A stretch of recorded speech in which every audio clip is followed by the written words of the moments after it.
All right, good afternoon, everyone, and welcome to this segment, our talk about living life as a Catholic. Now, we often talk about the economy, and oftentimes we also confuse ourselves when we hear this term, the economy.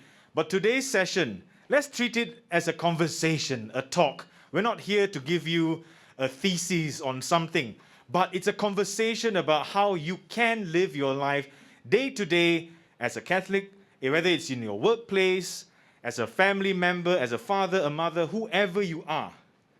This segment is all about living. So I'll pass on the mic now to Lawrence. Welcome, Lawrence, and enjoy the segment, everyone.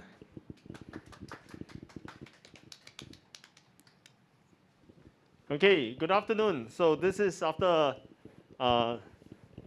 lunch, and we have quite an interesting moment that we want to share with you about this topic. But more importantly, what we wanted to do is to be able to share with you our experiences.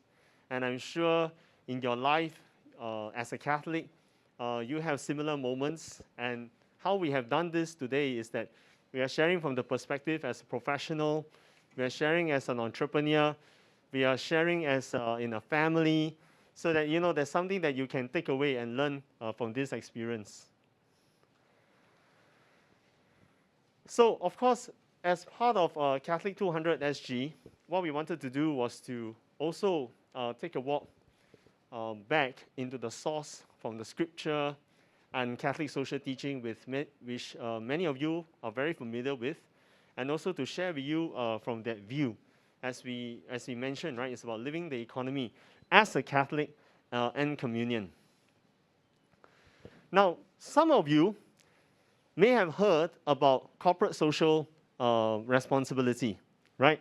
And you will know that CSR talks a lot about, the orientation of responsibility, or what we know as the corporate world, or let's say it is on the basis of regulation. You cannot do this, you cannot do that, right? So that's one element. Then, of course, corporate social responsibility also suggests that you are mindful of your values, that you're mindful about your responsibility as a citizen or as an institution. Then, of course, being part of a regulated process, being part of a legal system, right?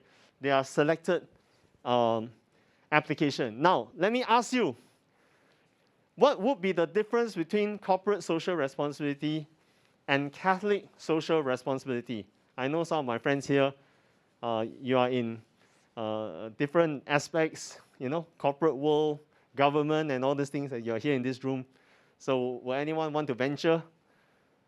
Want to say anything? What do you think will be the difference between Catholic social responsibility versus corporate social responsibility? Anyone? Love. Okay. You can give your answers in as many creative ways as you want. As Jordan said, we're trying to make it a conversation if you like. Unity, okay. Jesus Christ, okay. Thanks, Janet, okay. Okay, so let's see. Anyway, we'll unpack this together this afternoon. Now, Catholic social responsibility is about persons, right? Janet mentioned Christ because as Catholics, we believe that God's call ultimately is to live out to our fullness of dignity, right? What's the fullness of dignity? That means we are in the image and likeness of God, of Jesus. Second, that's very critical, is God's vision for humanity. It's not our vision. It's not a man-made vision, but the vision of God. How do we understand it? And third, this is a very, in what we call a very favorite word of the church, right? Integrated human development. You may have heard of it. There is a dicastery actually on integrated human development. And what does it actually mean? It means in terms of the personal dignity, in terms of the action, in terms of the system, it's all integrated, right? That's the thinking of the church. So you cannot just select a part for Catholic social teaching, right? It's the whole thing, right? That is at the core of Catholic social responsibility. Now, because it's about integrated human development, and also because in a very specific way, the Catholic Church believes fundamentally that God entered human history as a child, as a person, as a worker. So in the Catholic faith, or as a Christian faith, God is not an abstract notion of being an integral part of society. Jesus walked on earth, Jesus performed miracles, Jesus healed the sick. These were part of his work, active ministry. And that's why in the Our Father, we can say, your will be done on earth as it is in heaven, because Jesus showed us by his example. And in fact, in a very beautiful way, all of us as the baptized, we are part of the royal priesthood, right? There is the priesthood, the clergy of the priests, right? There is the royal priesthood. You look at this beautiful statement from the Catechism of the Catholic Church, right? It calls you the faithful. Exercise your baptismal priesthood through your participation, each according to your vocation in Christ's mission as priest, prophet, and king. Now, we'll take a moment as well to understand what does the church mean by calling us to be priest, prophet, and king. Yeah. Now, the other chapter of Catechism of the Catholic Church, CCC, also says this in a very beautiful way. It belongs to the laity to seek the kingdom of God by engaging in temporal affairs, directing them towards God's will, to illuminate and order all temporal things in which they are closely associated, so that they may always be effected and grow according to Christ, and may be to the glory of Creator and Redeemer. So Janet was giving a response, right, about Christ. But in this case, sometimes people ask us, is there such thing called ethics in the Catholic faith? Yes, there is. But in truth, if you are Catholic, it's more than ethics, You cannot do things based on, don't do this because it's bad. Don't do that because I'm not allowed. Because you're asked to be Jesus, right? And because like what Jonathan said, love. That is the most important thing before you think about don't do this, don't do that. There's a whole different paradigm shift, right? About this love first, the choice of God first, in order to influence society. Now, so as Catholic, we cannot use the excuse of, as a Catholic, I must be well behaved, I don't do this, I don't do that. No. Whatever we do is to respond to God's vision and God's call of love. That is why the Catholic Church is almost the only religion in the world that has an opinion on everything. Why? Because the church believes God's vision on earth as in heaven continues until today. That's why the church, Holy Father has published Laudato Si, which many of you are familiar with, on the environment. Pope Francis has also met with many of the Fortune 500 companies in order to inspire them to do more for the common good. Pope Francis has also asked all Catholic religious congregations, movements, associations to move their investments from fossil fuels away, right, in order to favor investments for the planet and for people. And of course, it is also why the Catholic Church collaborates with our friends from other religions. On many fronts, just to let you know, on a very interesting fact, the Church collaborates actively with the World Council of Churches on a lot of matters, with our Muslim friends on a lot of matters, protecting the child, right, from birth, and all these other issues. But these are all part and parcel of the Church's mission. Then, of course, one of the earliest documents that talked about protecting the rights of the worker came from where? Came from the Church. In addition, at that time, to communism, because at that time communism was rising in the 20th century and everything, one of the earliest document, Rerum Novarum, spoke about the dignity, the responsibility of the employer. Yeah. Now, having said this, fast forward to today. What is the reality that confronts us? On many fronts, even though society has progressed rapidly, even though we have made several advancements, there are still people in need. Yeah, I think during Catholic 200 SG, you will notice we have this night mission, and some Catholics have participated in that. There are a lot of people who are still homeless, in Singapore. They are sleeping on the streets. Some people are surprised, I don't know that they are homeless in Singapore. Yes, they are, right? And the church reaches out to them to serve them. There are people in need. And the amazing work that Caritas does with all the various organizations is tremendous, yeah? So what does it mean then for us as church in Singapore? And Singapore is just not any other city. Singapore is a global city. If we are in a global city, as church, we have a responsibility to help Singapore to live up to its higher calling. Not just a city of crazy rich Asians, but a city of crazy Asians in love with generosity for the others, right? So that Singapore can be a beacon of light for the entire region, yeah? Because while Singapore is known for attracting the rich 1%, Singapore should also be known as doing something more for the next 99%.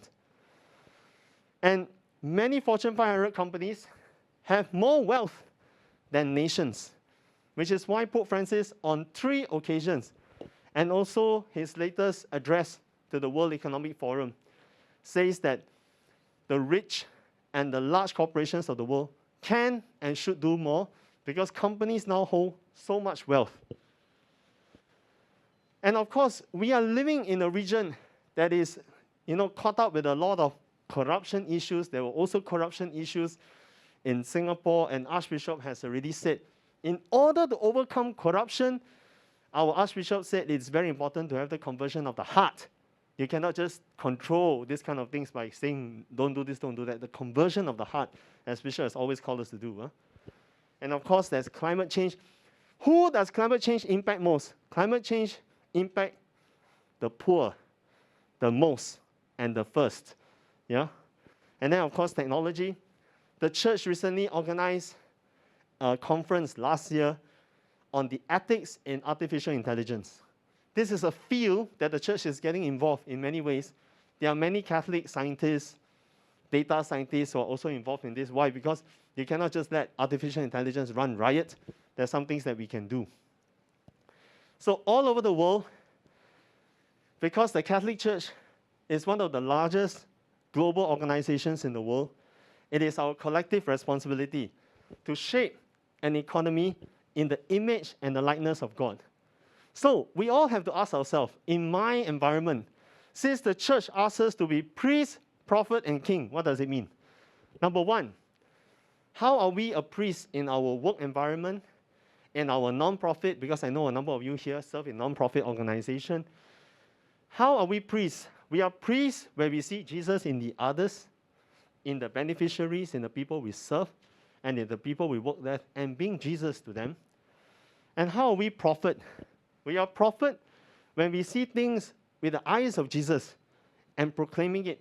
But proclaiming as in what, Not just telling the people, hey, you know Jesus or not. Not just doing that, but to present Jesus as a vision of love, to present Jesus as solution, right? And so, what does it mean to be king like Jesus? Jesus didn't just come and preach. Jesus came to lay down his life, and Jesus was a servant king. So you will be asked in the right moment, how are you laying down your life for the poor, for those in need, in order towards the higher standards of God? Yeah. Now let's dive deeper into the example of Jesus. It's very interesting that Jesus as king came in a very particular moment of human history. Number one, Jesus' palace was a shed used by donkeys and all. That was where he was born. Yeah? And very interestingly, Jesus came at a moment where the Jews were oppressed. They were under the sovereign power of the Roman Empire, right? So it was a colony. It was under oppression. And in this moment of humility and oppression, God walked and ate with humanity. Today's gospel was very beautiful. Jesus was lamenting how you people understand. John fasted, you don't believe. Then there is Son of Man who eat with the tax collectors and sinners, you also don't believe, right? So that's very interesting, that the fact that Jesus was very comfortable to mention about the sinners and his journey with all of them, right? So I'm going to let you watch this wonderful video. I like this video very much. And just take in the words, right, of this great man.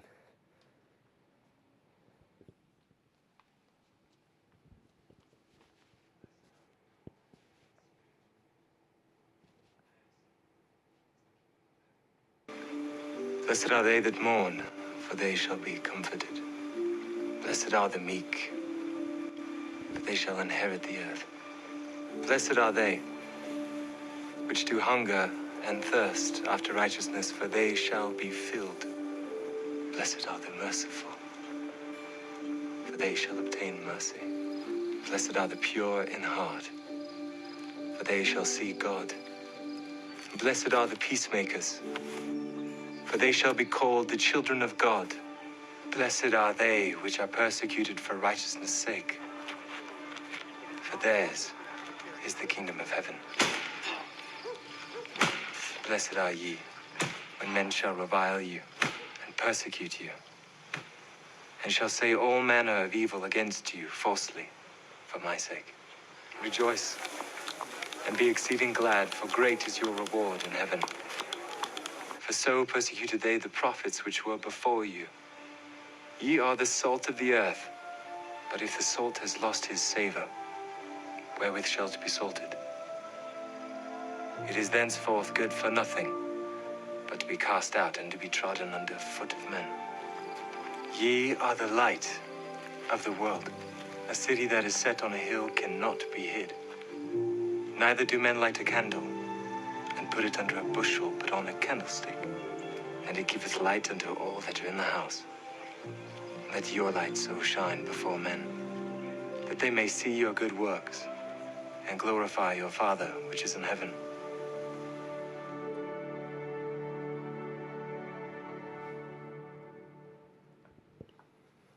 So until today, what was very interesting is when Jesus was studied as a person in history, there were many prophets.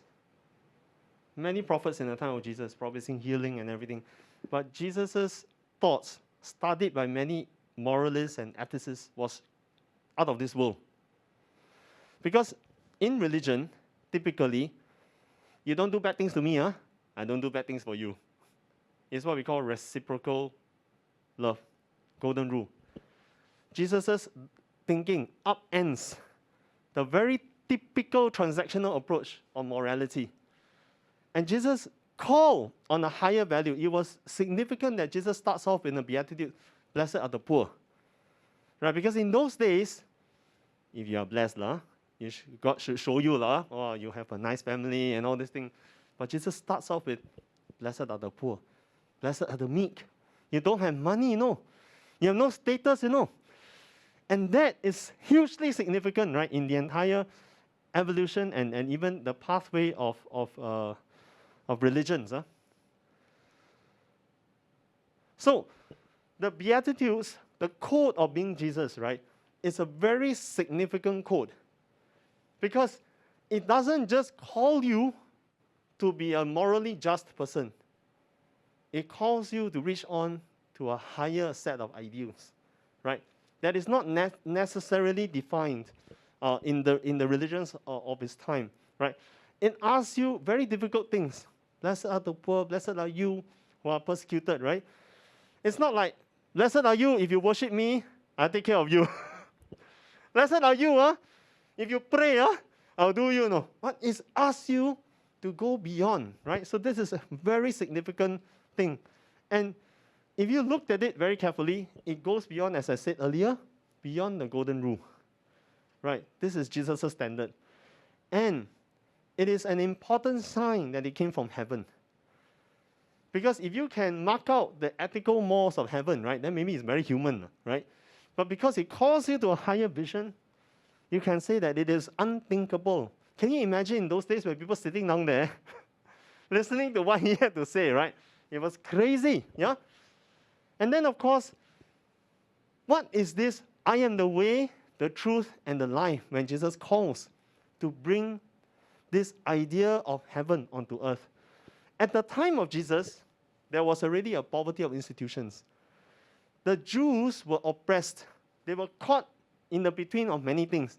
There's a Roman Empire, there was the kingdom, there was the temple. And so at that time, no institutions was really standing on the side of the Jews. And this is a very important thing. Jesus said, I am the new way. And in the way Jesus acted, it was a new way of seeing power, right? The second thing was, there was no trust. And what did Jesus say as a truth to Nicodemus?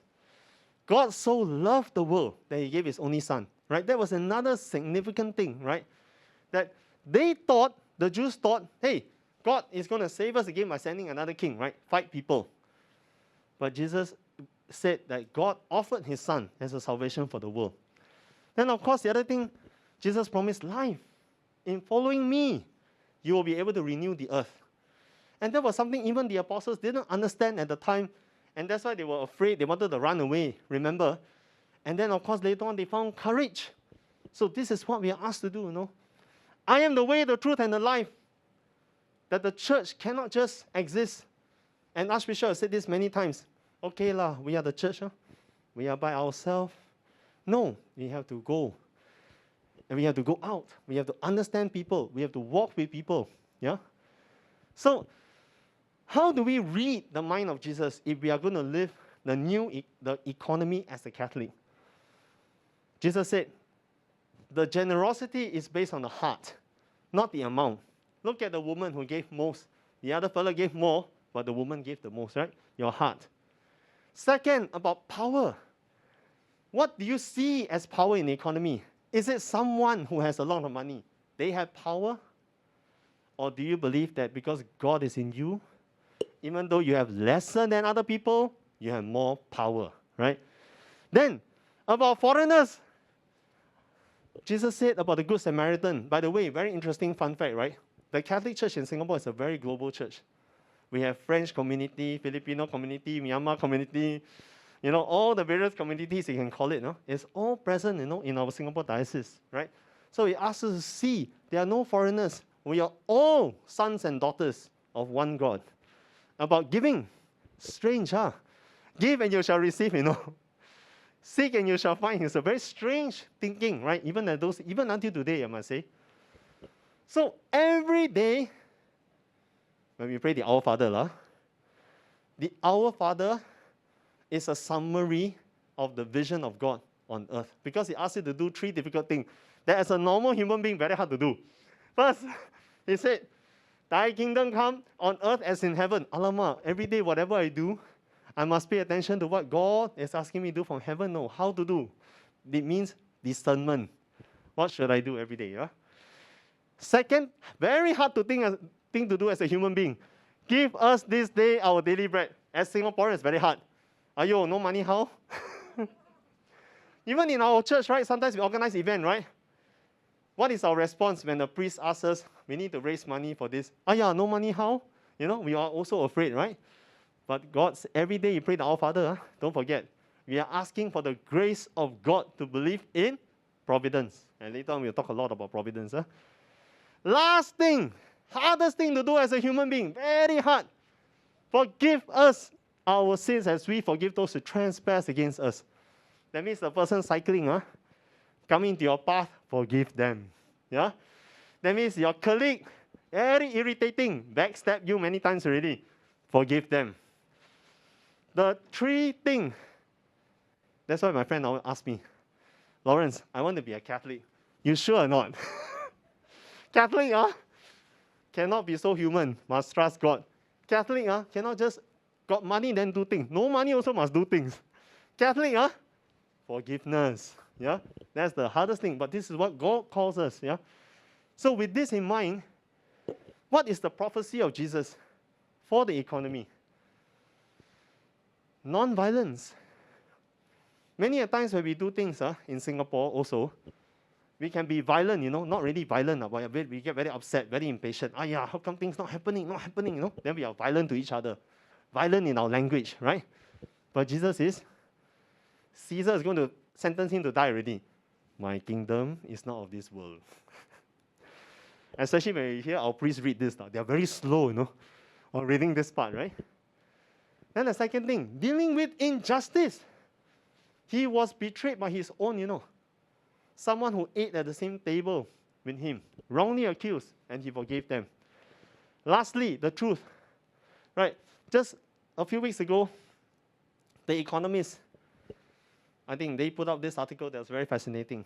Until today, the answer that Jesus gave, the truth, what's that? That's a big philosophical question. I think Oxford or whichever university, there was this very beautiful executive course. They were just studying about truth and ethics, definition of truth. That's fascinating, right? But Jesus explained his religion in one word, truth. And a higher power, right? On earth as in heaven. Now, as I mentioned earlier, we are following a boss. Our boss is not just someone who talked, but our boss is someone who did a very extraordinary thing that we are always trying to humble ourselves and follow. So he laid down his life, he loved till the end, and he cared till the end, right? These are the examples of a servant king, which we are all invited to try and follow. And of course, every time when I reflect on this, I pray about this, I always tell God, God, I'm not worthy. Give me the strength, Very hard to follow many a times, right? To try to do as you do, yeah? Now, because of the example of Jesus, as church, something beautiful happened. Before the church had money to build churches and all these things, what was very interesting was the church understood itself more as a community than an institution. We are a community to give people the exciting thing about the good news. What was the good news? The good news was, I have found God. Nothing matters. And because God is love, you can join us in this understanding of the love and the joy of God. Then even more interesting, what was the first sign of being a Christian? It was not a church, It was a community. They put things in common. In fact, to join the early Christian community, you have to give everything. That's why sometimes friends said, hey, you Catholics, you don't need to give 10%, right? Yeah, no need, because actually in the Bible, it's not 10%, it's everything. Because 10% is the Old Testament understanding. In the New Testament, if you read it carefully, it's everything. So there's no such thing as volunteer in church. Some priests will correct you. Don't say, I volunteer for Catholic 200 SG. You are serving as a disciple. There's no such thing as volunteerism, right? It's your calling, right, to be part of the church. Yeah. So, which is why it's important that almost all the saints, there's only 3 ways you can become a saint, right? One, martyr, right? Maybe in some of the countries, there's persecution. They put you to death, straight to heaven, yeah? Of course, the second way is, you have led many people by your virtuous life, you inspire many people, there are miracles. The third one, very guaranteed one, is poverty. Almost a lot of the saints in the church, they are declared as saints because of poverty. Right? Of course, St. Francis of Assisi, Mother Teresa, you have many of these things. So why poverty? Because poverty is one of the counsels. That means it's one of the signs that you are detached. You are ready to give your life to God. So in terms of society, the first thing, just as a summary, the first thing is if we are called to be priest, prophet, and king, we must remember our personal dignity and the dignity of the others. As what St. John 23 have said, everything, the economic system, you cannot compromise human dignity. We maintain altogether unjust, no matter how much wealth it produces. Right? So the human dignity is very important. Second, charity in truth. Pope Benedict, Caritas et Veritate. Right? Intelligence and love are not in 2 separate compartments. Love is rich in intelligence, and intelligence is full of love. What does it mean? It means that wherever we are, as I said, as a professional, as someone serving, you have to use your mind in order to be creative, to bring about God's love to everyone.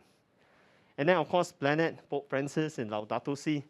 The climate is a common good. Some people say, this Pope Francis, moving too fast. Ever since he became Pope, he go and create this new thing, that new thing. Now, fun fact for all of you. Pope Francis is not the first one to begin all these conversations. If you trace back all the documents, all the way to Pope John Paul II and the previous popes, every pope had mentioned certain things that another pope coming up would take on and build on, right? Because this is the beautiful thing of the church. Another person can lead at this moment, but it's part of a long history of development. Huh?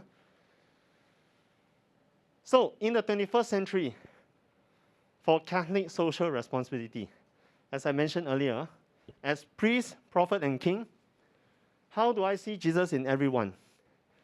How do we see things with new eyes, with the eyes of Jesus, and proclaim it? And how do we become the servant king in leading others towards the standards of God? These are the things that will be asked of us as we share the rest of our experiences today. So, I just want to share my own personal experience. But first, how I became what we call ignited in the faith. Because this theme, when we asked Bishop more than a year ago, Your Grace, what is the theme you choose for Catholics for the 200th anniversary? Your Grace said, ignite and shine with faith. I said, Your Grace, why you choose that? I want the Catholics to be ignited. Cannot be just like that, you know. You know, Archbishop, he's very passionate about this. So I was ignited because I met this movement, which all of you know now, the Focolare movement, because of this woman, Chiara Lubich. And when she started the movement, towards the end of the Second World War, she ignited because at that time, during the Second World War, when everyone saw an end, when everyone saw destruction, she found love, which is very strange for me, right? So while people were running away in the 1940s to the air raid shelters, running away from the cities, Chiara Lubich, through the gospel, and with a group of young girls, they were all in their 20s, even late 19 years old, 21 years old, and all these things, they stayed in the city. And every time when they ran to the bomb shelters, they opened the Bible, and the Bible said, you know, love one another as I have loved you, give and you shall receive. And what they decided to do was to put it in practice. And as they did it, put it into practice, many miracles happened. For example, because they started doing this, they didn't leave the city. They decided to serve the people. One man came to them and said, do you have a pair of shoes, size 12? You know, a size 13 like that. It's a very big pair of shoes. And they were all girls, you know, at that time. Don't have this shoe. So Chiara decided, reading the Bible, said, we have to ask Jesus. So they went to the church, and they said, Jesus, you need a pair of shoes size 12. We don't have. Can you give it to us so that we can give it to you? So after they came out of the church, a lady came by, I have something for you. What is that? Oh, a pair of shoes. And then Chiara asked the lady, is there a pair of shoes size 12? Yes, how did you know? Yeah. So many things happen. They have eggs, 2 eggs left. An old lady came. Young girls, do you have food for me? And they said, we don't have, you only have 2 eggs. And then one of the girls said, no, we give the 2 eggs away. They gave the 2 eggs. 2 hours later, somebody gave back 4 eggs. And then they gave the 4 eggs away again. Somebody came back with a tray of eggs. So they kept giving, they kept receiving. Give and you shall receive. Now, one interesting thing happened. Because it was the Second World War, a lot of people were hoarding, running.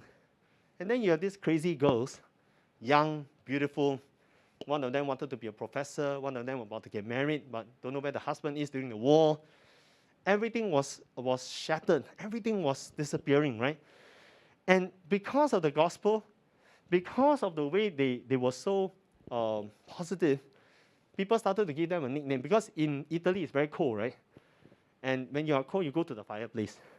So every time they see them, they call them fireplace, moving fireplace. So they call them focolarini, because foco is fire. Focolare is place, fireplace. Yeah? Because they love and they were always smiling. I said, why are you always smiling? Why were you so happy? Yeah? And that was the joy. Believing in the gospel, practicing the gospel because of love. So eventually, the Focolare spread throughout the world with this mission of bringing fire where there's coal. Fire of God's love, fire that believes God ultimately has a greater plan for humanity. So the Focolare is involved in 4 major dialogue, right? One is the unity of the church and with all the different religions.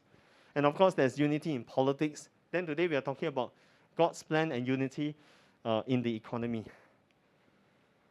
So in 1991, having lived that experience from the Second World War, when Chiara visited one of the big Focolare communities in Brazil, and she was flying over São Paulo. And for those of you who've been to São Paulo, you know that the favelas, the slums, they surround the metropolis, right? And when she saw this, she thought that this was like a crown of thorns. And she felt that there must be something that we can do, more than just charity. And in 1991, this is way before people talk about social enterprise and all these things. She imagined that if we can create a different kind of economy, an economy born out of love for neighbor. Right, so that's why the term came to be born, which is called the economy of communion. Now, is the concept of the economy of communion new? No, because if you read Catholic social teaching, as I mentioned earlier, if you are deliberate about what the church has been saying, it's always been there. The only difference was what Chiara understood was it's good to put in the framework so that people could participate. And what is the aim of the economy of communion? Is to bring towards giving for mutual interdependence.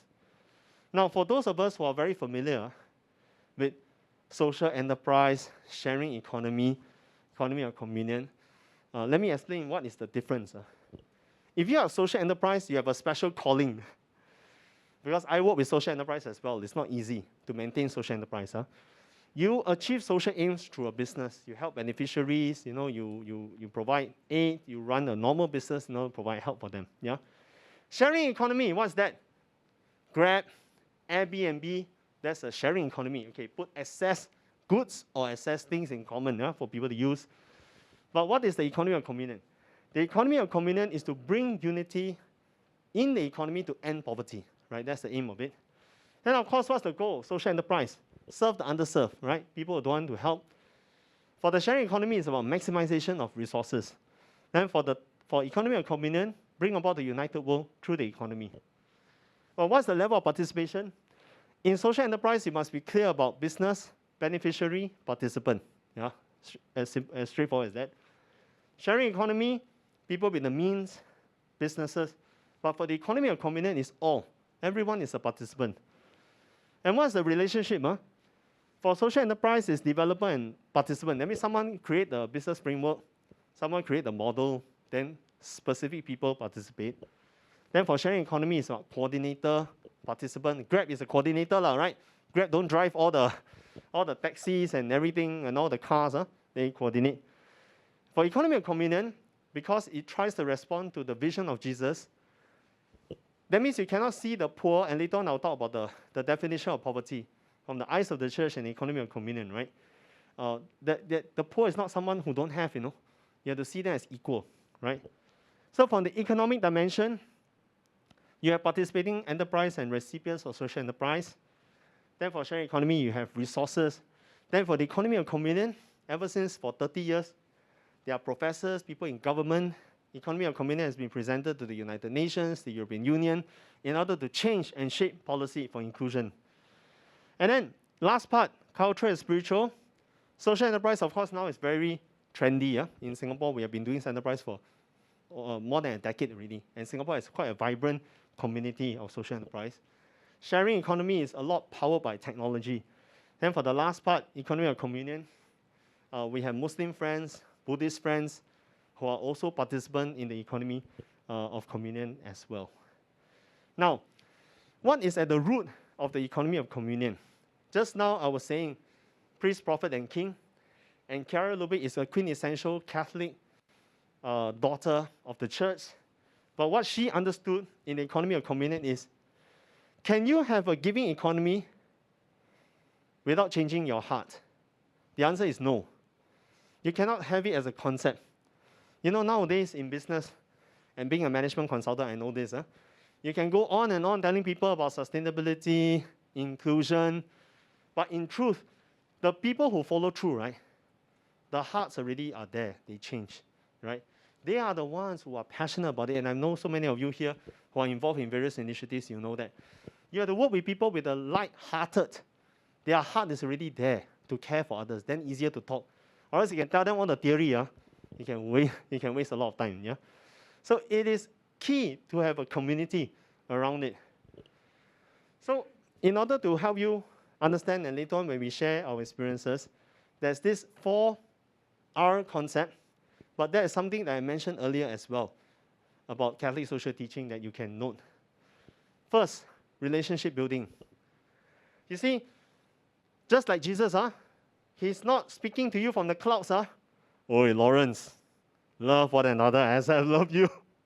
Jesus came 2,000 years ago to walk, to journey. In fact, I always tell my friends, I always have this question. I think the theologian also struggling and everyone also struggling. How come Jesus, when he came on earth, right, he didn't go to Rome and convert Caesar?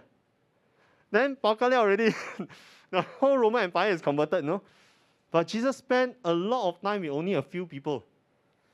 And he traveled the shortest with his disciples, He built a long, deep relationship with them. Not anyhow, not talking.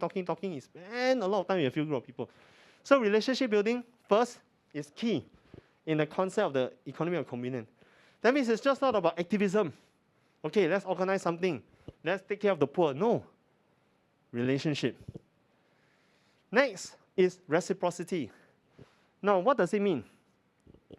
If you give out of love, not give because you need to take a photo, then the other person, in seeing how you give, not because of what you give, they should respond and be inspired by your action. Now, this is a very important difference. Right? This is what Pope Francis say, proximity. To smell, the smell of the sheep. You cannot say, thank you very much, you shake hand, No, you have to embrace, you have to go. And this is a very important experience in that whole journey, reciprocity. The next thing is resource sharing. If we see that all of us are called as part of God's vision, then we can put things in common. Catholic 200 SG was done with the least amount of resources, but we received so much providence from the many people who gave their time, their resources. You touch any single room here, all the artistic thing, so many put forward. It is done because of the love and generosity. The church has no funds to organize all these things. It came from the people of God. So resource sharing, very important. Then, of course, respect. When we talk about Catholic social responsibility, we should not be afraid of the law. We should be able to go higher beyond what the law asks us to do, because we already, by nature, called by God, we have to live to a higher standard. Right? That's why it is demanding of us, because we are supposed to show them a new vision on earth as it is in heaven. So, following regulation, buy from ethical sellers, right? Prefer companies that aid the poor, fight climate change, resist corruption at all levels, extremely important. So what is this view of poverty as Catholics? Now, many a times we talk about the poor person as if the poor person is an item, not as someone who loves. But remember, earlier on I mentioned, the church calls us, right, to see Jesus in the other. That means the poor is not another person. The poor is Jesus. And because of that, there are two kinds of poverty the church asks us to live. Remember the story of the rich man. Jesus looked upon him with love, And then Jesus said, go sell everything and come follow me, And then the rich man said, I cannot do that, no? And he walked away sad, right? Now, in truth, how does it apply for us? The priest always tell you, even you sell everything you give to the church, you also don't know what to do with it. Don't go and sell everything. What Jesus is telling you is this. God give you providence, it's only for you to take care. But it's not your money. All money, because it came from God, belongs to God. So God, at the right time, will ask you to give this, to give that. No? So there is this thing called indigence. Indigence means, let's say our Catholics, our friends, they are living in very difficult situation. By structure, they are poor. Yeah, that's difficult for them. But you can choose evangelical poverty. That means you have, but you can practice yourself to be detached. You can practice yourself to give. This is what we call freely chosen, a simple and sober life. Yeah? And then, of course, it's the second type of poverty. This is very interesting. It's evangelical poverty that overcomes this. Remember I said earlier about changing mindset. You cannot say, I want to solve the world's problem, but you don't want to change the heart. So this is a very important aspect. So in EOC, Economy of Communion, both the rich and the poor are actors to shape an economy of communion. The poor is not a beneficiary. The poor are same as us, same role, same action in order to shape a united world through the economy. Right? So what we want to fight against in the economy of communion, called for by the gospel, is an alternative economy starts from the heart, starts from the mind, and starts from the community. It's not a big concept, but it's a practice of love. Right? And this is what I mean by the culture of giving. And so they are not objects of help. They are not like, oh, I need to help so-and-so. You know, I take picture with them. No. It is to see them as the brothers and sisters, sons and daughters of God. Like what Pope Francis did recently, you know, and wherever he went, recently he went to Cyprus, he went to Greece, he met with the Orthodox bishop, you know, when they went to the area where a lot of migrants died, you know, in order to try to reach Europe and all these things. That is important to embrace them as our own. So proximity, as I said, that we can't approach people to just love them, to just give them aid, but we must treat them as if we are holding the hands of Jesus, as if we are embracing Jesus, right? So lastly, the reason why it says communion is because when we understand that we are connected to each other through God, then our action, our words, and our commonality becomes clearer and it's very straightforward. So in 2017, when the Economy of Communion movement all around the world, we celebrated the 25th anniversary. This was very interesting what Pope Francis said to us. He said that if the Economy of Communion wants to be faithful to the charism, it cannot just care for the victim, but have a system where more than ever, fewer victims, and where possibly there no longer be any. As long as the economy still produces one victim, there's one discarded person, communion is not yet realized. The celebration of universal fraternity is not full. Therefore, we must work towards changing the game of the social economic system. Now, this is the thing that I nearly took out my translation set. Did the Pope say that? Imitating the Good Samaritan of the gospel is not enough. Now, this is a very important statement. The reason why I say to you the earlier parts about the Beatitudes, priest, prophet, and king, it means every Catholic, it's not enough to just do social mission, charity. We must ask ourselves, how can we help Singapore become a society that more and more is able to provide for the 99% for those in need, more than just being a great city of crazy rich Asians, right? So this is a very fundamental difference, yeah? So for me, what happened was, when I was growing up in the 90s, now it's better lah. One day I was with my sister, and we went to the school, and the school had this flow chart. Kindergarten, primary school, secondary school, graduate, work. That's it, no? There's no better vision. That's it, work. And I thought, this is so sad, you know? And I was growing up in the era of the 90s and the 80s of money not enough. 5 Cs, you know? And I felt very disgusted by that reality I was growing up. Then, of course, I didn't know. Only when I grew up, then I knew. In 1987, because of some issues, some of you may know, the church, from after 1987, stopped openly mentioning anything about social justice and social mission. So all the sermon is, you know, you live the gospel, you try to be a good person, you know. It wasn't bringing out all these things. So when I met the Focolare, something ignited in my life, because when I met all these young people, they were all crazy.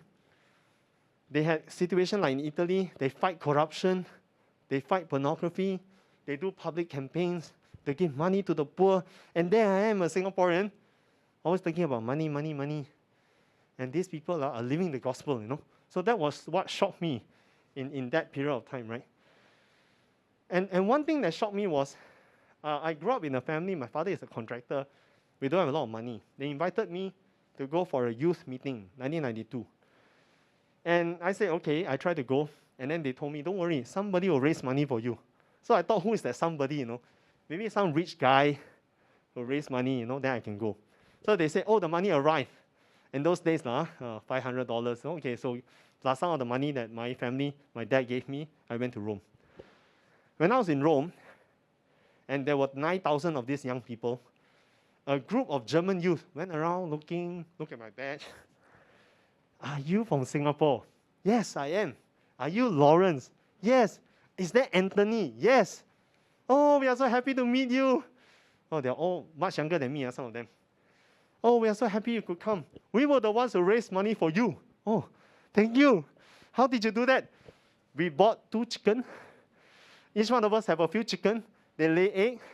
For 4 months, we lay the egg, we sell to raise money for you. And I said, I don't know them. I never met them. Why would they raise money for me? And that was the first time I understood what the gospel said. Give and you shall receive. Because of what they did for me, you know what happened? Later on, when we had to raise money for our friends, young friends in Indonesia and Malaysia to go to Rome, my youth leader in the Focolari said, Lawrence, we need to raise $12,900 for Indonesian and friends from Malaysia to go to Rome. Then I said, by when? 3 months. I said, are you crazy? You cannot do that in Singapore in 3 months. Then my youth leader asked me, Lawrence, do you believe in God? I believe in God, but not 3 months. then he asked me, why don't you ask and try? That time we were very close to the Church of St. Michael. So me and this youth leader went to Church of St. Michael. He said, can we use the parish to do a food and fun fair to raise money for the youth? Then the chairman at that time asked us, how much money you want to raise? 12,900. He laughed, our feast day, very humble one. Our feast day only got like 9,000, You want to raise what? 12,900. Yeah. I still remember to this day. We also had a very simple food and fun fair. Everyone came. At the end, when we counted the money, 12,900.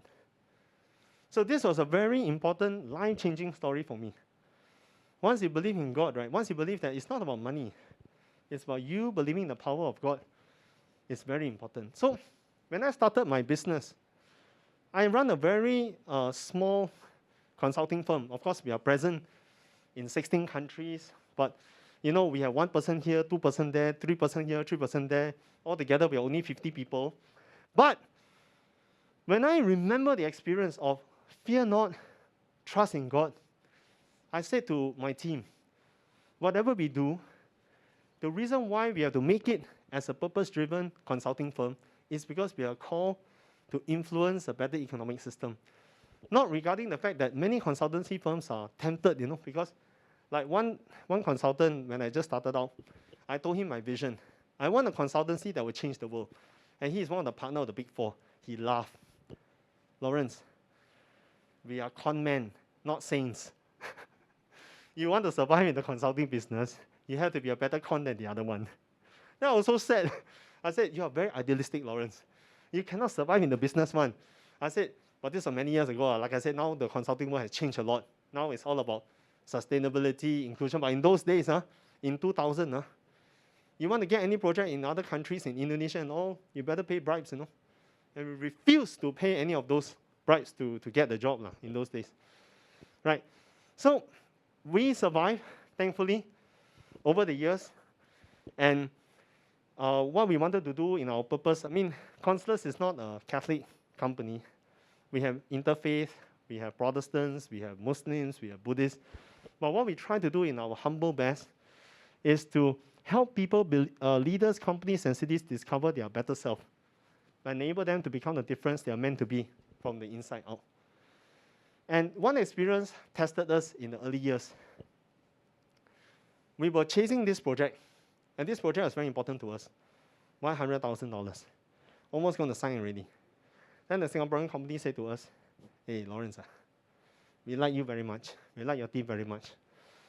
But if you want this job, can you increase the price to 200,000? I thought, whoa, very good. From 100 to 200. No. It's actually still 100,000. But you tell the government 200,000, then you pay me back the difference. And that time my cash flow is very, we are just starting out, we don't have money.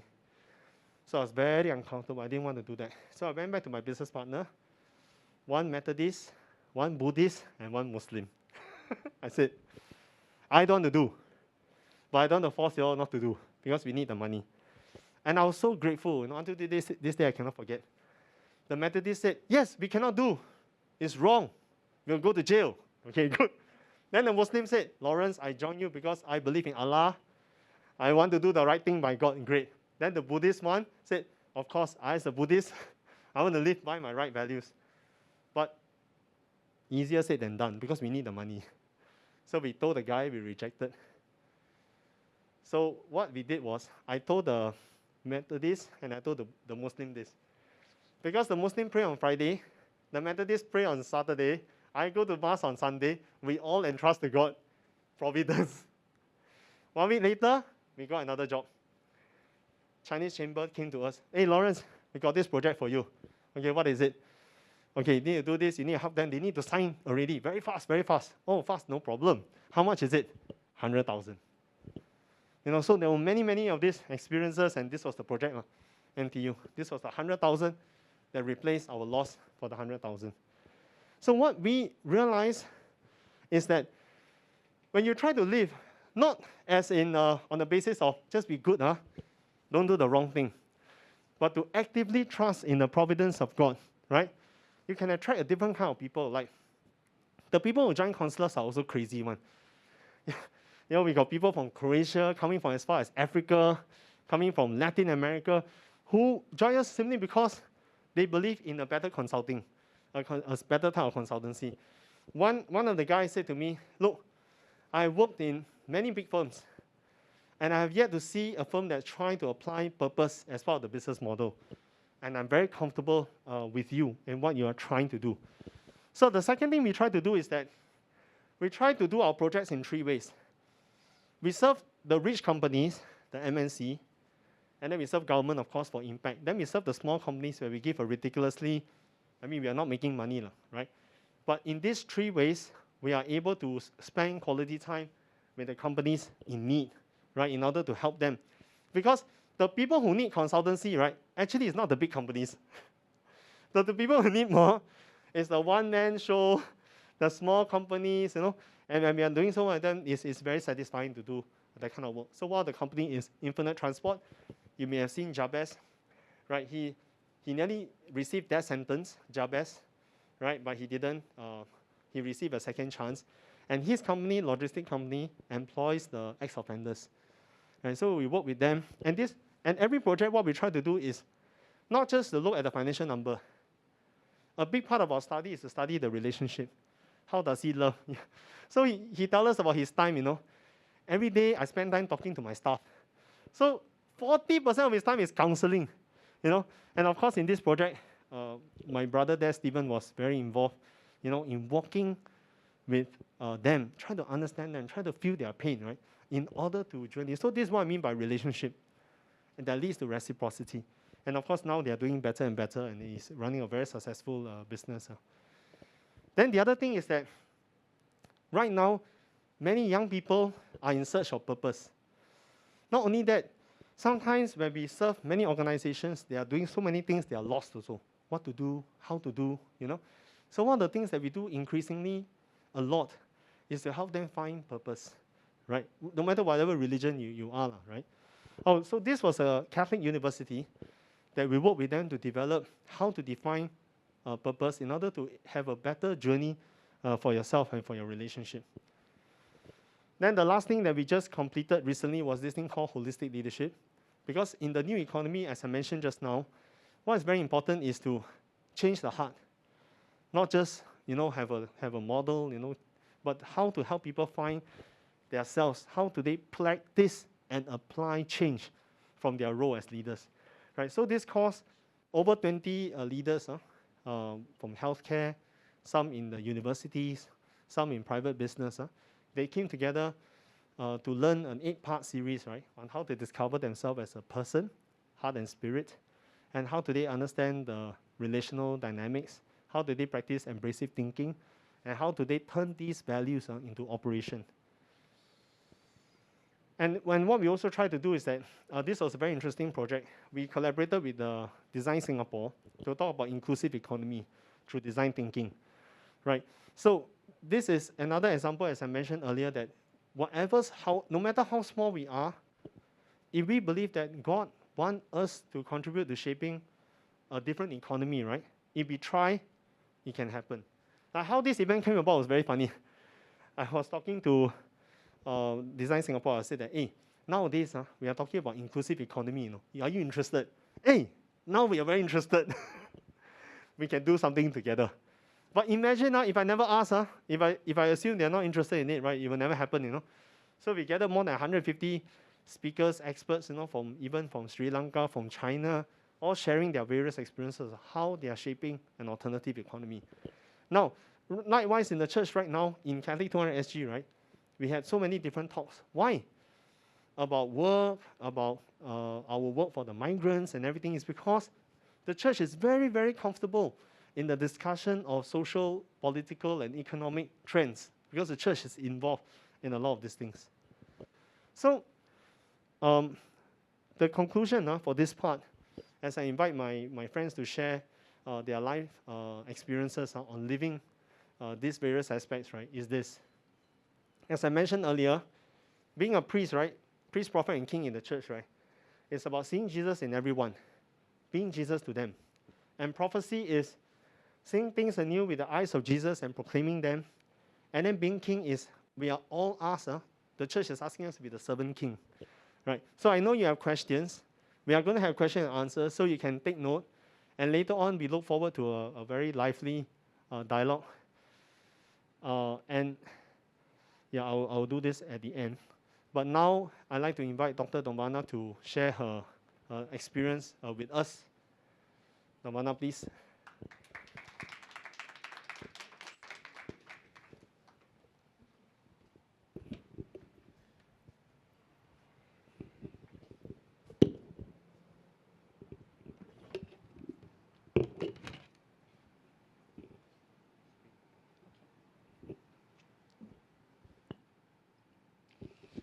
Hi, good afternoon.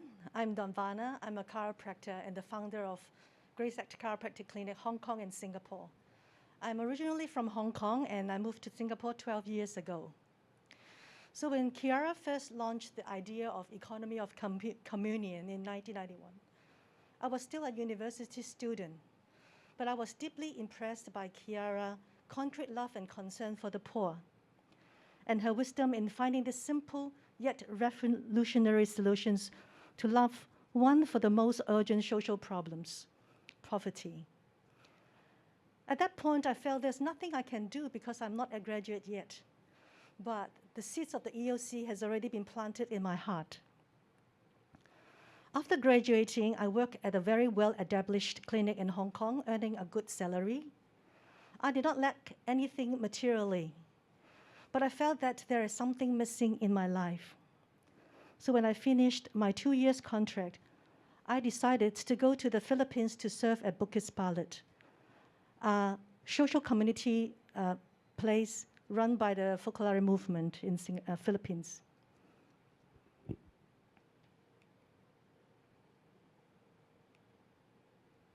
So this is me in 1995, I think.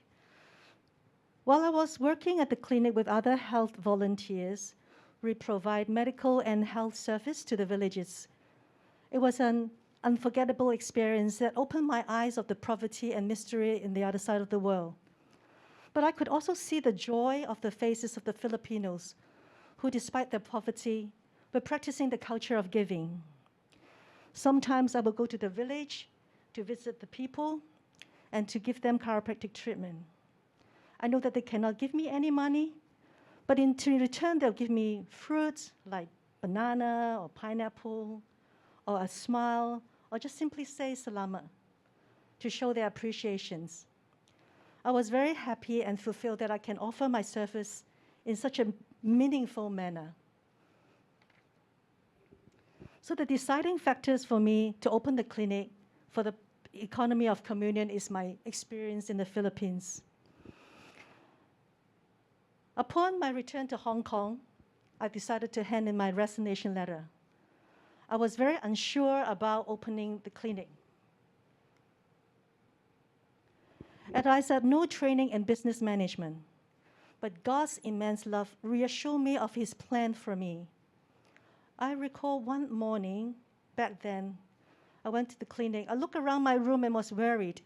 How am I going to move all the books and equipment to the new clinic, which I haven't got the time to start looking for one yet. But I was closing the clinic at the end of the day. My last patient of the day suddenly returned and asked if I need help in moving, as he had a van that was available during the weekend. I remember my worries and prayer earlier in the morning, and I felt so touched that God has answered my prayers so fast and so specific. So with God's grace and providence, my clinic opened in December 1996, my first baby. The mission of the clinic is to follow a multidisciplinary healthcare approach with respect to life and human rights. We promote prevention of illness by using a holistic approach. We provide affordable healthcare service to all, regardless of background or social status. So to achieve this, we put aside a certain number of appointments for subsidized patients. In addition, a part of our surplus will be donated to organizations or persons in need.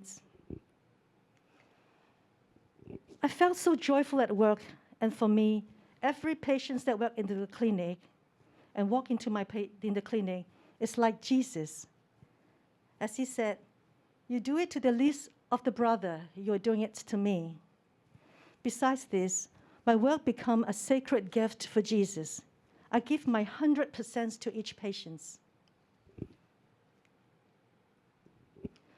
I dedicate every Wednesday morning for staff meeting and prayer time, where we do Bible reflection, we share our joy and difficulties at work, and pray for speedy recovery and prayer intentions of our patients.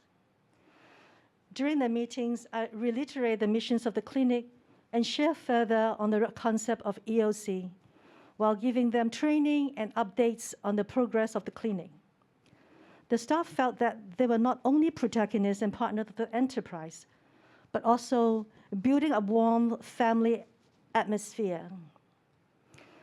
From a business point of view, taking half a day off and pray together, it seems like a loss in income in the company. But however, the Bible said, "Seek first His kingdom and His righteousness, and all these other things will be given to you as well."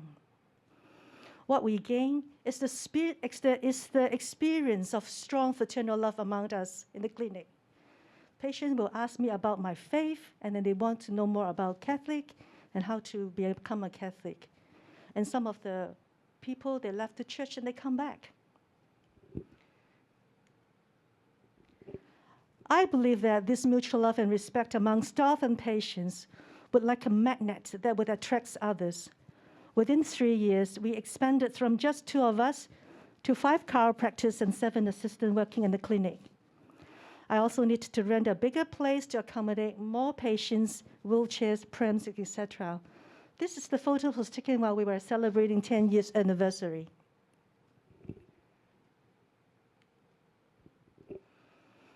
Working in the healthcare field also allowed me to build relationships with my clients and share my missions with them. I had a patient who was an investor and liked to share his idea of investments with me. So every appointment, he would come in, "Doctor, you must be very rich by now with the number of patients you are seeing every day." At first, I just smiled and ignored his comment. But after a few times, I felt that the Holy Spirit was prompting me to speak to him. "Actually, the consultation fees that you are paying me, I use it to subsidize those who cannot afford it." He was speechless, and at the end, he replied, "That is something very great. The world should be operating in this way." He must have been touched by my work, as he kept referring patients to me and support many projects that the clinic initiate. My patients are no longer just customer or a part of a transactions, but are instead the stakeholders of the company. On another occasion, just weeks before Christmas, a patient knocked on the door and handed me a check. She had chronic arthritis, but despite her illness, she was looking after her 85-year-old grandmother. As I know that she did not earn a lot, I sympathized with her and charged her very little for each visit. While I was wondering why she handed me a check, and she said, "Dr. Lee, I know that you have been charging me less for the treatment, and I have never known why. But one day, until I was sitting at your waiting area, I saw that there were many people who are less fortunate and more in need of your financial help than me. I calculate the total amount of discount that you have given me and multiplied it by 10 times more, so can use it to help more people." I was shocked and moved. As the Bible says, "Give and it will be given to you, a good measure, pressed down, shaken together, and running over, will be poured into your lap. For with the measure you use, it will be measured to you." I was very, very happy. That was the best Christmas presents that I ever received. So after sharing his experience with the staff during our Wednesday meeting, everybody's very delighted. And we decided to use part of the money to buy mattresses for a group of seminarians who badly need them, as they all have bad pain. Don't know why they have all bad pain. Well, another part of the money we used to buy a new computer, and the rest of the money we donated to Girls' Home.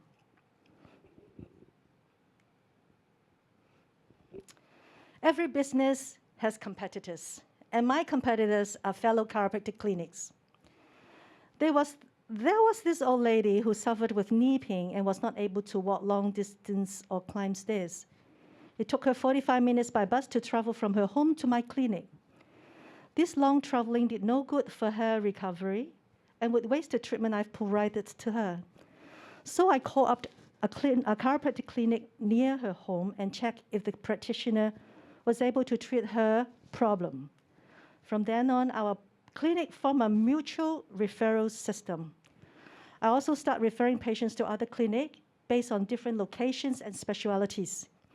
And slowly, because of the fellowship that we built, we form a study group so that we can learn from each other our specialities, like pediatrics or sport injury.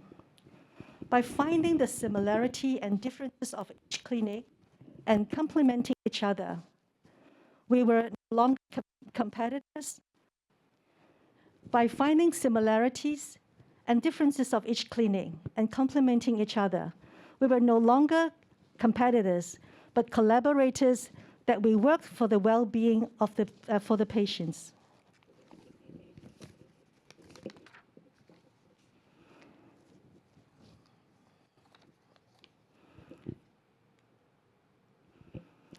In 2010, I left Hong Kong and moved to Singapore.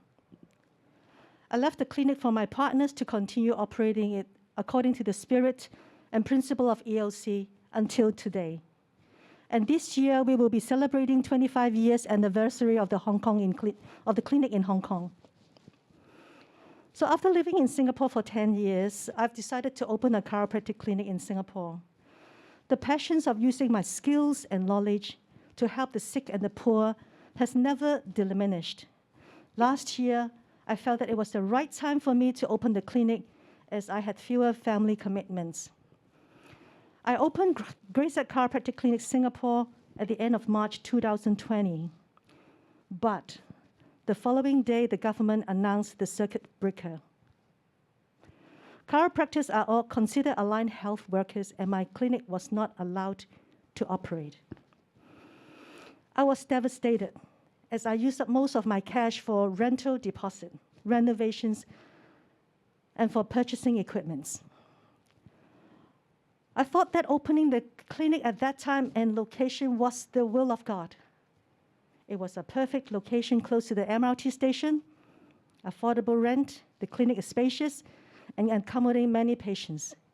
At the best part, the Church of the Holy Spirit was just opposite, so I could attend Mass every day before or after work. I was angry with God and asked, why did you allow this to happen? I started to doubt my business decisions.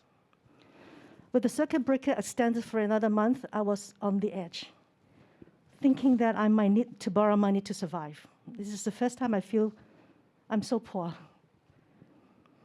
But I remember, this is before, this is after. But I remember the Bible says, for when I'm weak, then I'm strong. I'm weak in my hardship, but I'm strong in my faith. And believe that God is love, and everything that happened in life, good or bad, were all expressions of his love for me. I recollect myself and focus on the positive. I live every moment well and remember that there were people more unfortunate than me. So I use my free time to write up my website and educational materials, tidy up all the clinics to make it more functional. At the same time, I call or message people on how they are doing during the pandemic, especially those who are alone. After 2 months of the circuit breaker, the clinic reopened. My clinic were happy with the new refreshed look of the clinic and the convenience of the locations. The happiest thing was that I could start treating patients again and help them recover. Within 6 months, appointments were all filled up. This day, the clinic is operating smoothly, and each month we are able to generate a profit, which can be used to help those who are in need. As I've shared earlier, I was angry with God as my clinic opened only for 1 week and was forced to close. Later on, however, I realized that because my clinic list was signed before the pandemic, I was eligible to receive a lot of financial supports from the government. To my shock and surprise, I saw a few unknown transactions, credits to my account, which turned out to be the rental support scheme from small and medium enterprise from the government. To me, this is providence from God, and an extra amount of cash that I could use to help the needy. I was thankful that all the clinic renovations were complete before the circuit breaker. I learned that many renovations projects were delayed or increased in budgets due to the shortage of foreign workers. Now, when I look back, God has paved me a smooth road for my clinic's opening. Our love and care can extend far beyond our borders. In the Focolare movement, we have overseas community which constantly experience natural disasters, like the Philippines. Recently, some villages were flooded after being attacked by mega typhoon one after another. They approached us for help as many families have lost their home and the school had closed. We initiated these big box projects to collect clothes, cooking utensils, shoes, stationery, etc., and send it over. My clinic was one of the drop-off points for collecting the goods. So for the past few weeks, the clinic was looked like that. It was piling up with bags and bags of goods. So my patients were curious and asked me what those were for. It was a good opportunity for me to share this culture of giving with them. They wanted to contribute and bought many bags of items for the needy. So for this round, we have managed to pack 6 big boxes of goods and are hoping that all the goods can reach them before Christmas. The culture of giving soon became contagious in my clinic and spread like a virus. I have experienced this mutual reciprocal love that makes me believe there is hope despite the crisis and instability in the world. Every patient and the family, staff, suppliers, cleaners, and business competitor are essential and the delegates for the EOC. As Pope Francis said, we cannot only care for the victims, but build a system where there are much fewer victims. And I believe EOC is the system, the economic model to solve the ever-growing gap between the rich and the poor, especially during this pandemic. What do you see yourself doing in 5 years' time? And I invite you to take inspirations from the EOC and be the entrepreneur in your own life. Thank you.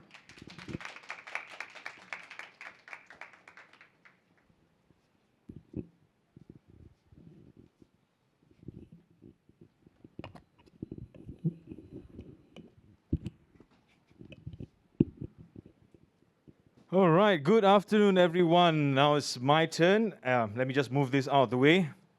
I'm afraid it might block me for you from seeing me, right? So I'll move this to the side. Okay. Right, so my segment here is going to be about practicing communion as a leader and as a professional. So we heard from a couple of my friends who shared about being a business owners and all that.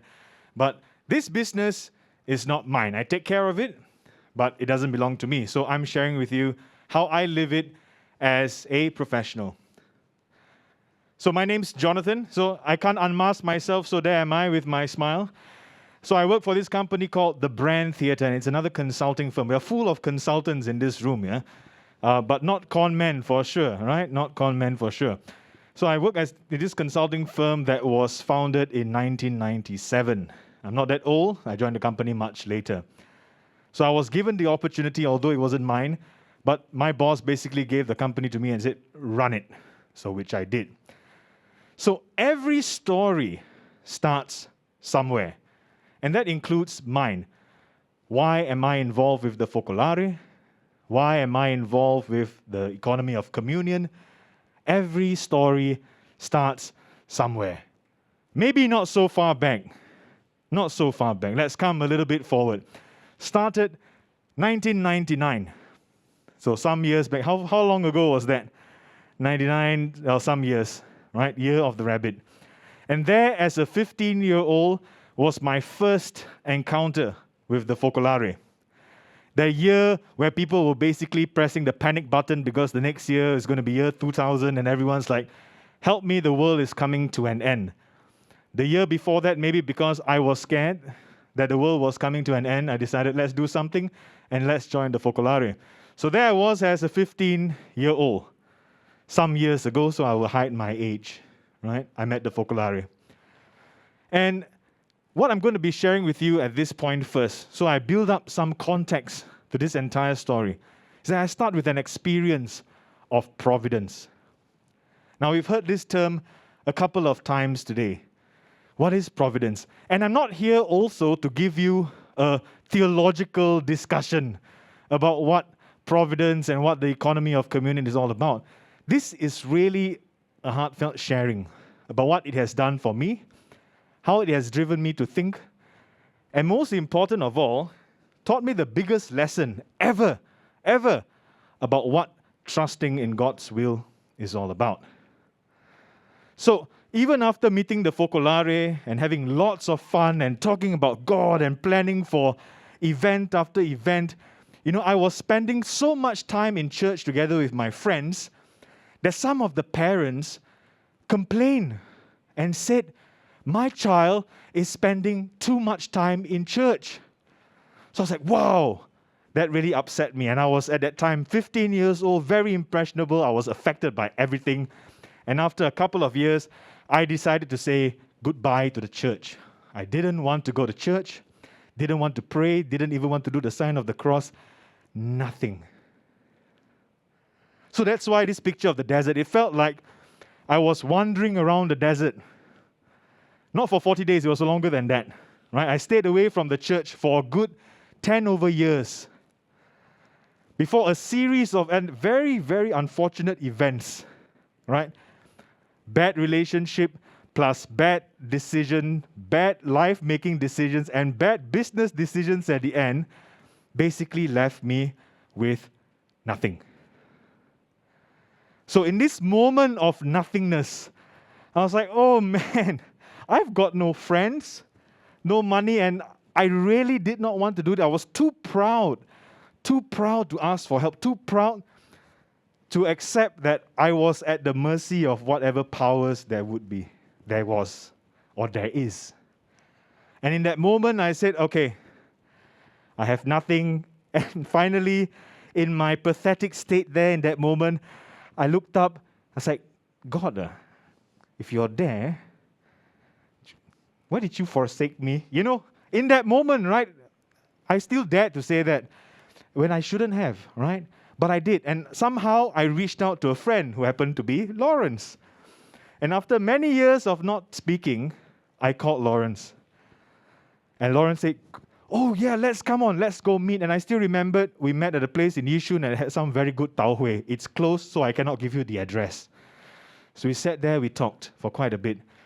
And he said, hey, John, you know, the Focolare has an event called the Mariapolis, which I knew. And it happened to be happening next week. I'm like, wow, it can't be that coincidental, can it? And so it was. So I attended my first Mariapolis back with the Focolare, right? All those years ago, back in 2011, this was in 2011, our response to God's love was the theme at that time, right?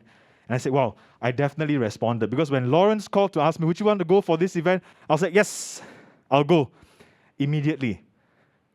So with whatever little money I had at that time, I spent it on going to Johor, right? I really had nothing at that time, nothing. And so I went there, I started getting myself reacquainted with people from the movement, reacquainted with the youth and everything. I felt the fire, I felt ignited at that moment. And so I was basically asked by someone who was in charge of the movement at that time, right? Our dear friend from Ecuador. And he was like, he called me one testing. There you go. So he called me, and I remembered I came back to the church sometime in June of 2011. Sometime in October, he gives me a call, and he asked me this question. Jonathan, would you like to go to Lo Piano? Now let me explain what Lo Piano is. Lo Piano is this place. It's in Italy, in the hills of Tuscany. Basically a plot of land that was given as providence to the Focolare movement to basically set up a small town. So you can actually see the church. Theotokos Church is here, and I think my house was somewhere around there. I can't tell. I'm very bad with maps. But he asked me, would you like to go there? And it had always been a dream, even as a 15, 16-year-old, that I wanted to do the youth school. There was a school for the youth, right, called the Gen School. And I was like, wow, yeah, I'd really like to go. But unfortunately, I'm 20 plus and I'm broke. There's no way I'm going to go there. But somehow, something inside me said, John, just say yes. And I did. And without the money, I had no money even to pay half of the ticket at that time, nothing, right? And I said yes. And he was like, so I asked him, okay, so when are you planning for me to go? So that I can prepare. Now it's October. Maybe soon. I said, what soon? Oh, maybe we're going to start the process now. I said, now? What do you mean by now? So immediately after that phone call, a lot of things were put in place, and I actually found myself in Italy by December that year with no money, nothing. So I had to ask around. It was very difficult for me to talk about it, but I was sharing with some family members, and I'm not shameful to say it now, because thankfully I've made something of myself after that moment, right? But this is my grandfather. Now, my grandfather heard this story I was just sharing. I said, oh, I'd like to go there to Italy and have this religious experience. For him, he took it as, my grandson is going to Rome to be a priest. You can imagine the excitement. But I said, no, I'm not. Kong, really, Kong, I'm not going there to be a priest. Please don't. Because I feel like I'm swindling the old man, right? No, but it wasn't the case, right? And finally, he understood. I say it's a religious experience so that I can come back and I can spread very strongly the word of God through other means. Still difficult for him to understand, but you know, my grandfather was a very active man when he was alive. And even at that age, at that time, while he was in his 70s, he was working still. He loved to do like land brokerage deals and stuff. And people, even at his 70s, right, they'll still call him and he'll be like, hey, Asong is what they will call him. You want to do this deal, you want to do that deal. And somehow, he was out of the blue given a chance. So he was given that providence, right?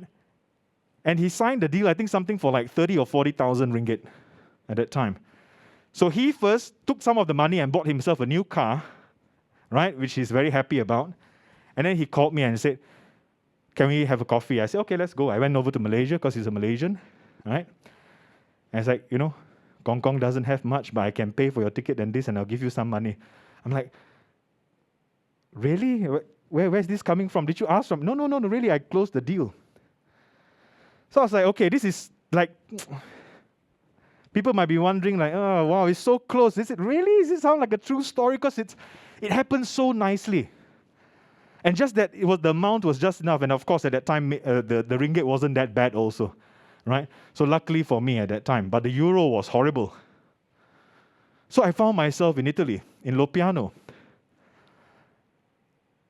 I came back, and from that moment, right, when I went there with all this story, it's where I really started believing in this thing called providence, because it never occurred to me. I never even heard about the word providence until maybe that moment. And for me, it was a revelation because it started a lot of things. And like I wrote here, believing in providence is to have complete trust in His plan. If you ever have time and I can recognize you without the mask, you know, and you're with me and my wife, we'll share you the story about our own providence story, about how we got married. My wife's from Brazil. And we also got married with almost no money, and somehow it happened, and a wedding with almost 1,000 people. But that's another story. If I were to sit down here and tell you, we'll be here until tomorrow, right? Which you can't. But let me continue this story. So all those things starting, you know, with having the time with the Focolare, and then having the Tau Hui with Lawrence and everything came up to this point. And then finally, so when you have this trust, right? The trust has to be very well placed. Very well placed. It's not like, okay, God, I trust you, but just in case I try something, right? So you can't have that kind of trust. You can't. It's full. And for me, wow, to let go and somehow, hey, we are Singaporeans. We are very pragmatic. Plan A failed, B, C, D, E, F, all we have. You name it, you name the failure, I will find the solution. That's us as a people. So for me, it was also very tough. Surrender yourself. Oh, stress. What if I can't get it? What if this? What if that? But complete surrender. And that's what I had to learn. And for me, it's not easy. In fact, I'm one of the most unlikely of people, right, persons, to believe in this thing called providence. But somehow, our friend up there has his way of making you see things, and I did, right? And of course, like I said, all those moments started, you know, planting. The seeds have been planted, right? Let's see it grow. So, again, bringing back to the story, right? So that was me at 15, and that's Lawrence at 21, right? That's how youthful, without the stresses of the world on our shoulders. That's how nice and happy we look. Fast forward a few kilos later, and a few years later, that's us. And from all those years talking about, revolution for the youth and all that and stuff like this, here we are together, you know, we're talking about EOC. We are going also, this is a picture taken from, I think the Taoist, there was a colloquium, an event done with the Taoist community in Singapore. So those seeds, back then, from when we were youth, right, started growing, still growing till today. And I'm showing this picture not because I'm saying, right, I owe my life to Lawrence. No, it's not that. But it's the people, right, that God puts in your life as well, that starts things going. He puts the right people in at the right time, and you always have to look out for that. And for me, this is one of the moments, the eureka moment that I had as far as the EOC was concerned. Now, moving from that point, because Lawrence talks a lot about the EOC, and of course, a few years ago, and that was before I was running the organization as just a normal employee. I'm not saying the word normal as a derogatory term or anything like that, but just an employee, right? About sometime 2016 or 2017, I went over to Manila, to Tagaytay in the Philippines, for an EOC Congress. And that was when I really had things open. My eyes were really open to another world of possibilities. Because for us in Singapore, when we talk about, a social enterprise, right? I just give, right? Or CSR, let's go and clean a beach, right? Let's go and pick up some litter. And your KPI is, you pick up too little, I'm going to cut your bonus for the year or something, right? So that's Singapore. As far as Singapore is concerned, that's what our understanding is. But when I went there and I heard the experiences of all the other business leaders, right? So this one's from Philippines. So first I wrote here, who said helping others and doing business cannot combine, cannot gel, right? So this is a bank called Banco Kabayan in the Philippines, founded, Teresa Ganzon now runs it. I think it was founded by her family, her parents. And it's a very, very interesting bank. And it opened my eyes to the first time when I heard this term called microfinancing, right? Microfinancing is all about giving small bits of money. Maybe for a bank, mostly it's, I'm not even going to be bothered with you to give you that little because I'm not going to earn. But for them, they actually did. They made it work for them. And I found that is so interesting because that's life-changing. Because try as a person with no credit history, poor credit or anything, try to go to a bank to get a loan, you get rejected. But this happens to be one of their specializations, right? Providing microfinancing. I was like, wow, that's such a great term, but what is it? What's microfinancing? What is it used for? So before I go on to the point about what it's used for, this is what I witnessed, right? So again, disclaimer, pic taken before COVID, right? So this is a gathering, right, of a bunch of ladies. And interestingly enough, the micro loans at that time, right, were given only to women and women of a particular status and things like that. They had their reasons for it. All these women here, right, they are people who took loans from the company. Interesting. They gather all these people who took the micro loan from them, and they have different areas, different neighborhoods and towns where they would gather every week, right, to check, are they on time with their payments? Were they able to make payments? Were there any struggles? And they gathered together, and they not only that, because they built a community with each other, and it actually helped the bank because they had a very, very low rate of defaults. So in the end, for the bank, it became, whoa, I'm actually making money from this. It's not just, I'm doing the first things first, the heart is there to do it. But when you're doing something with heart, hey, the rewards come long after that. But of course, it's not supposed to be, I demand first, I pretend to put my heart, and then it comes this way. No, it doesn't. It has to be a natural flow, yeah?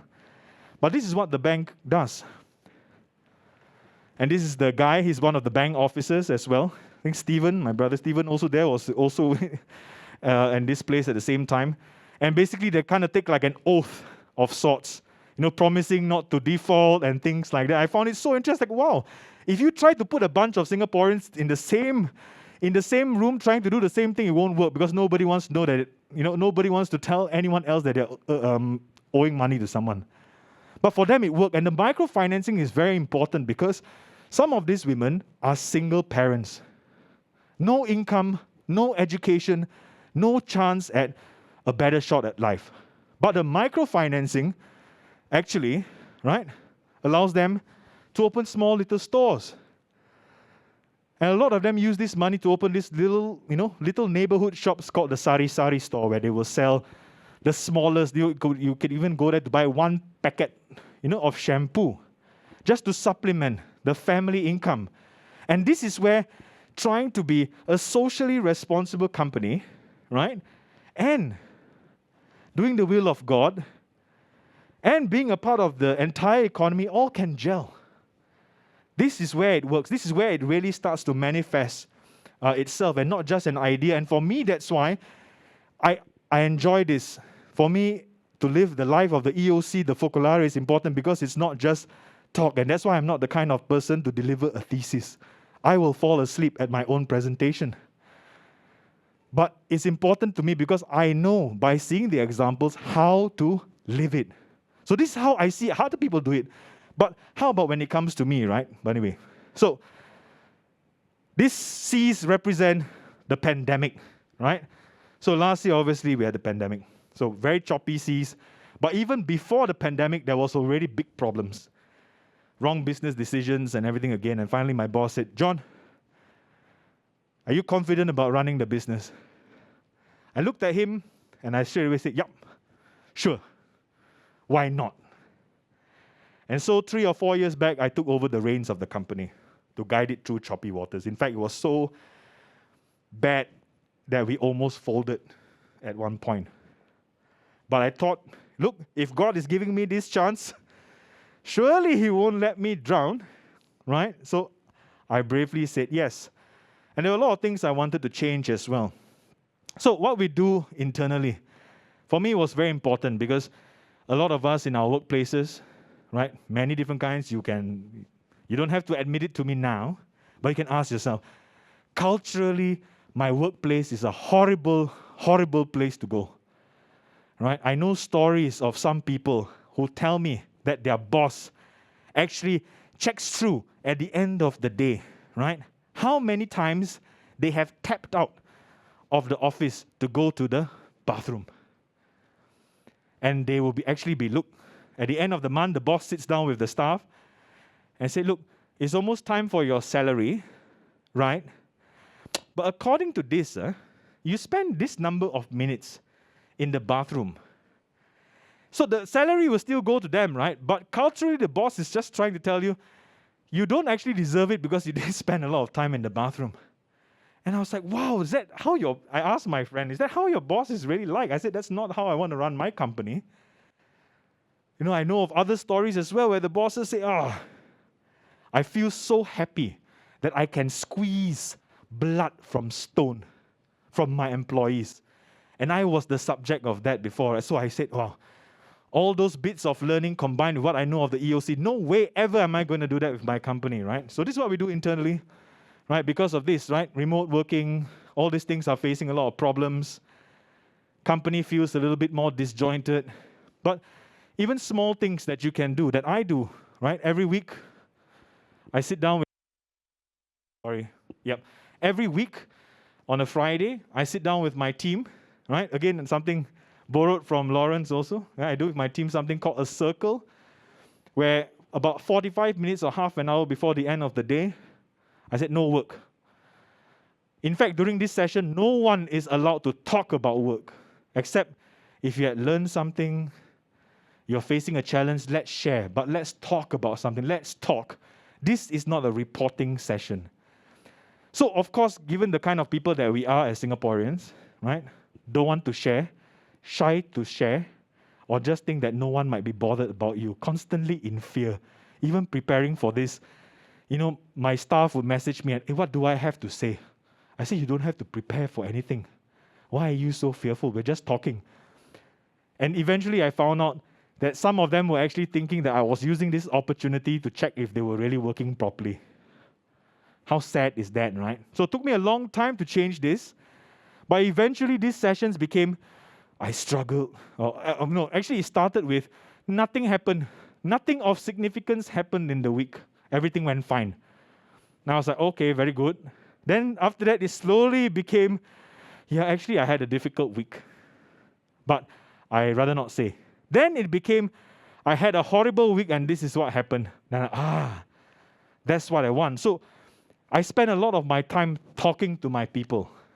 I think it's very important, especially during a time like this, talking to our people, right? And now we get sharing also where, like for example, this is one of my staff, her name's Eureka. She talks about all the plants she started keeping in her room, right? I said, great for all the oxygen, but don't forget about the carbon dioxide also that comes out, yeah? And don't use that as an excuse for your work or lack of a performance, right? But kidding, of course. So we have different. Another one of my staff loves collecting toys. So it's not only connecting with them and asking them, okay, what you do? Okay, that sounds great. But really, for me, it was trying to communicate with them on a very personal level. And I do that as well. After I do this, I schedule one-on-one sessions with them to really talk, find out what are their hopes, their dreams, aspirations, concerns that their family is having. I know that some of my staff, right, they have kids, one of their spouses lost a job, can't pay for something. But this is where we step in and we try to do something about it as well, right? And that's why we have these one-on-one sessions. And I also think that it's very important that as a leader with an EOC mindset, or with God on your mind, God in your heart, is that you always support people 100% no matter what it is. So this is taken a couple of years ago, and this was my fresh grads joining me. And for me, it was always very important to support them in their development. Of course, you want them to perform. But at the same time, as someone who runs an organization, we cannot expect people as well, right, to stay with you forever. Right now, when you look at resumes, no one is going to be there for more than 10 years, no more than 5 years. People are staying there 1, 2 years, 3 years tops. And so I kind of had a feeling. So one day I asked my staff, Edwin, I said, look, what is it that you want to do? And finally, he kind of told me, actually, I'm planning on leaving. And that was about a year ago. And I said, oh, that's good. And he was like, that's good? Why you don't like me? I said, no. I'm glad. I'm happy that you are sharing this moment with me. And I asked him, what is it that you really want to do? And he was like, oh, I want to get into HR. I want to go for a conversion course. I said, great. Let me support you. If I can give you any projects that's, remotely related to what you want to do in the future, let me help you. Let me help you grow so that you're as ready as possible when you go serve the next company. Doesn't matter if it's not ours. But I think that's what it means. I know for a lot of people, right? Maybe, right? I want to go. Sure, you just sit in the corner. I'll never acknowledge you for the rest of your days in this company. But for me, and for how I want to run my team, this is part of things that I want to do. Finding out from them constantly. Not encouraging them to leave, no. But telling them, being open enough with them that they would not hide such things. That they will be open so you will understand. Because right now, I think what the pandemic also forces us to do is to be a little bit more focused on our team, to try and understand what they're thinking, how they're behaving. So you're putting a lot of focus in that. And that will help you a lot of the way along as well. And also, maybe a lot of people don't believe in what it is, right? Bigger profits, less important than care for our people. Now, one thing also about the onset of the pandemic, a lot of companies, including some people that we have worked with, right? They actually mentioned, so the government was announcing some help, but immediately after announcing that help, you cut your team and you cut the balance number of people in your team, their salaries as well. So for me, this is something that I could never understand, I could never agree with. So I made sure I talked to the owner of the company as well, and I said, look, at this moment of time, we will not cut any salaries. We will support, because for us, right, if I cut your salary and I save the company this much, is this going to impact me more as the organization, or will it impact the families that these people have to take care? So that was the decision we took. Sure, we lost money, yeah. But our people could take care of their families, they could feed their families, they could take care of their children. That was what was most important. And even at that time, we found a way as well that we could actually give a little bit of increments as well to a few of the members, those who needed it. And that was important for us. Because we knew that, look, the moments are tough, right? Let's stand by together. Because it's very easy to say, let's take a pay cut and stand by together, and then you have one person who might be earning $1 million a year and the other person earning 20,000. And then when you mention the word cut, I say, it sounds very different from your perspective. So these are things that we try to understand as well, perspectives of organization and the people who work for the organization. And of course, through what we do as well, we try to influence our clients every step of the way, every single thing. I'm trying. Look, telling my clients, these are some of my clients, right? Security industry, they're HR, they do in travel, engineering firms, many. And I always try in many little ways. I say, hey, look, try it. Let's try this. What are you doing with your waste? Like talk about the sustainability part. Lawrence mentioned that a bit earlier. And the same thing, when we apply this as well. How, based on existing structures, what can they do to improve as an organization? And it doesn't have to be money all the time. Like one of these companies, like this is Royal Security up there, right? That company, they make it a very regular thing. All their security guards who are stationed in the little huts somewhere in some industrial estate, they go there, they try and help them to clean the hut, right? Repaint it, bring biscuits, bring Milo, bring cup noodles. So they always have something to snack on, to have something to eat. So small little things like this to help make their lives a little bit better. So that's what small Singapore companies as well who are trying to, they're doing it, and we're also trying to encourage more to do the same, because the bottom line cannot be the end of the story, right? And for me also it was important because as far as work, consulting cannot remain stagnant. We always have to evolve. And that for me also was important to, overhaul how we look at consulting, what are the points that we were considering and why it was supposed to be considered. Now this point's actually supposed to represent 7 points of the rainbow. Now that's another discussion altogether for another day. But 7 points, 7 colors, 7 elements. And we have a very heavy focus also on the community and sustainability. What can we do more? And one of these stories, showing you a bunch of HDB flats. So we are doing a project now with a client of ours who makes specific items for the home. You might have used it, but not realized it, right? So they make basically the sink that you have, the water closets. They also make that for all the many HDB flats. So one of the byproducts for them is a lot of wastage, and sometimes it could be tiny defects. Tiny defects that would mean a particular toilet bowl or whatever it is, right? Thrown away, destroyed. It means hours in the kiln and everything wasted. So now we are also in talks. How can we actually use this, right? Maybe fix up the defects, try and get in touch with the homes that need it, offer the installation so that we can repurpose, what you think might not be fit enough for a HDB flat. And sometimes those defects can be very minor that you can't even notice. So we're trying to find ways to encourage companies to relook how they are handling their business, how they are handling wastage.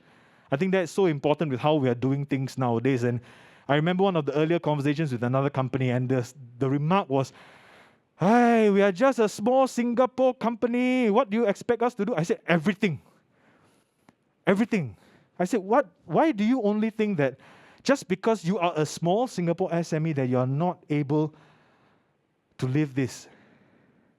And from there also we try to encourage. And from there, also sharing with them all the other examples from our clients as well to try and get them as best as possible to live this, because it's so new. And I told them, it would really look good on you also if you are able to do this before they turn it into law. So you can promote it after that and say, you are the first. Then they're like, oh yeah, John, you're right. Let's do it, right? So whichever way that I can find with them, I'm finding my way to talk to them. And of course, as I'm doing now, the economy also, the EOC also is all about sharing your time. The economy, putting in common, is all about sharing your time, and that is so important. Because that time that you spend with someone, whether it was like me spending with one of my staff, having a little bit of a chat, you finding someone who is alone there maybe and having a talk, can make an impact as well. But for me, right?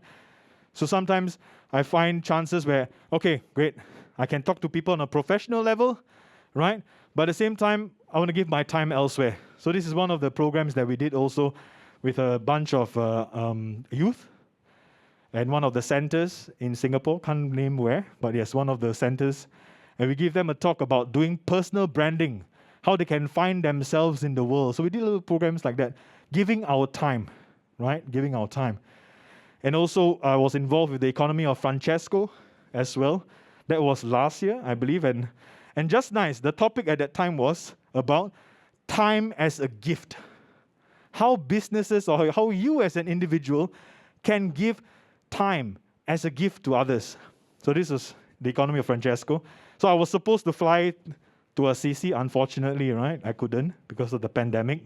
But thankfully, I could get back my plane ticket price. They refunded me, right? So thankfully for that. But it was still quite a very, very beautiful experience, even though it was done over Zoom. And also, I give the time also to MC as well for EOC events, right? It's just at the launch of the EOC Asia Pacific, right? And also this year, I also got the call to not volunteer, but be there, right? Be ignited to help out with Catholic 200 SG. This is also me moderating a youth dialogue, right, between young Christians. And of course, you can see Monsignor John Paul there as well. He's still a youth, don't worry, we'll consider him as that. But for me also, it was giving my time in whatever way possible, even though for me, in my mind, John, a moderator at a religious theme discussion, I said, well, okay, whatever it is, I will give my time, right? So that happened.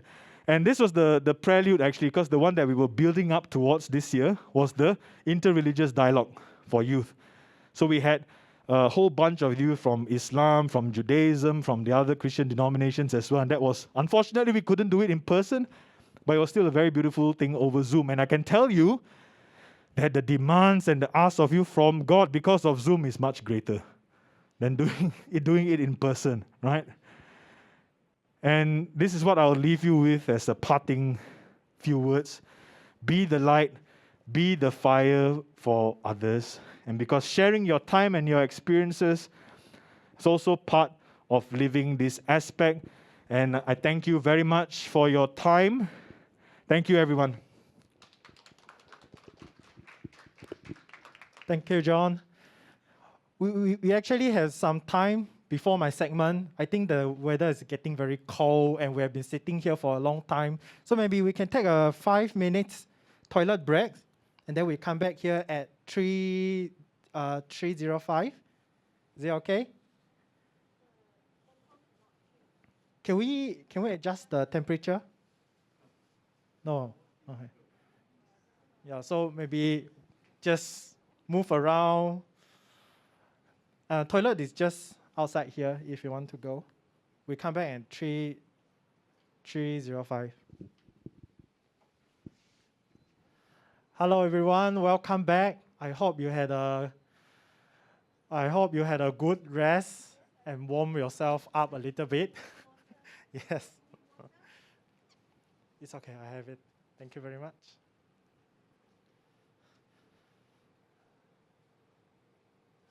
So I'm Vincent. I'm a designer. So I'm a deputy director for design at Consulas. So I'm working alongside with Lawrence. So many of you may have different perception of a designer, but just let me to put you into perspective. What, at least for me, what a designer do. So for me, design is more than create beautiful graphics or just make things beautiful. It's about finding the soul of something and use it as a bridge to communicate with people. What do I mean with that? So this is a logo of Consulas. If I tell you our purpose is to shape a united world through purpose and unity, you might say, wow, so chim, I don't understand. What do you mean? But if that's a logo that shows 3 leaders embracing each other from top view, that work in unity so that the group can go forward together, then the purpose statement is more concrete to understand. So it's not so chim anymore. So for me, using graphics, using all means to put something that is untangible into tangible is very important. So what I learned from EOC is that the culture of reciprocity and is all about putting relationship before tasks. So building meaningful relationship with my clients and colleagues is very important. it goes beyond just to get work done, but to make sure it is helpful and concrete to the person. So much so that every action will help to bring meaning to the person eventually. So before I do any design, I make sure first I understand the organization. I spend time to understand their challenge. I spend time to talk to them. So in return, because of this relationship, it will also brings meaning back to my work, to make my work meaningful, not just being beautiful. So even if sometimes I need to put extra hours or effort in certain project, I know what's the purpose in doing that. Maybe, for designer, we need to make multiple changes over a design. But if I know the purpose of it, I know what do I contribute to it. This is what a normal corporate culture cannot bring me. I remember in one of the project, I was co-designing with the client to design local culture-inspired merchandise that can resonate with the local people. My design got rejected over and over again. So after spending some time to experience the food, go around with them, visit people, understand their culture. This is in East Malaysia, Kuching, by the way. My design was accepted finally. The client shouted, this is it. This is the feeling we are talking about.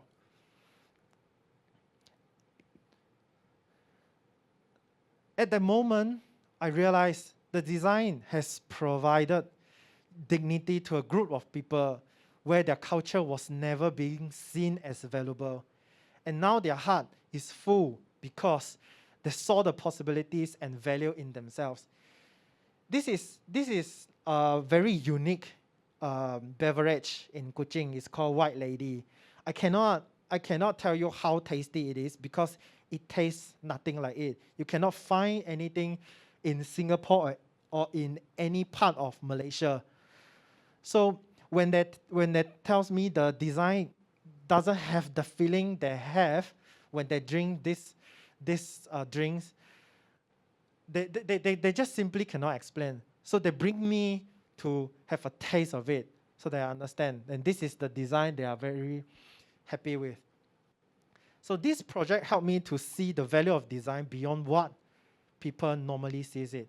It has the power to bring dignity, joy, sense of identity, sense of togetherness to certain group of people.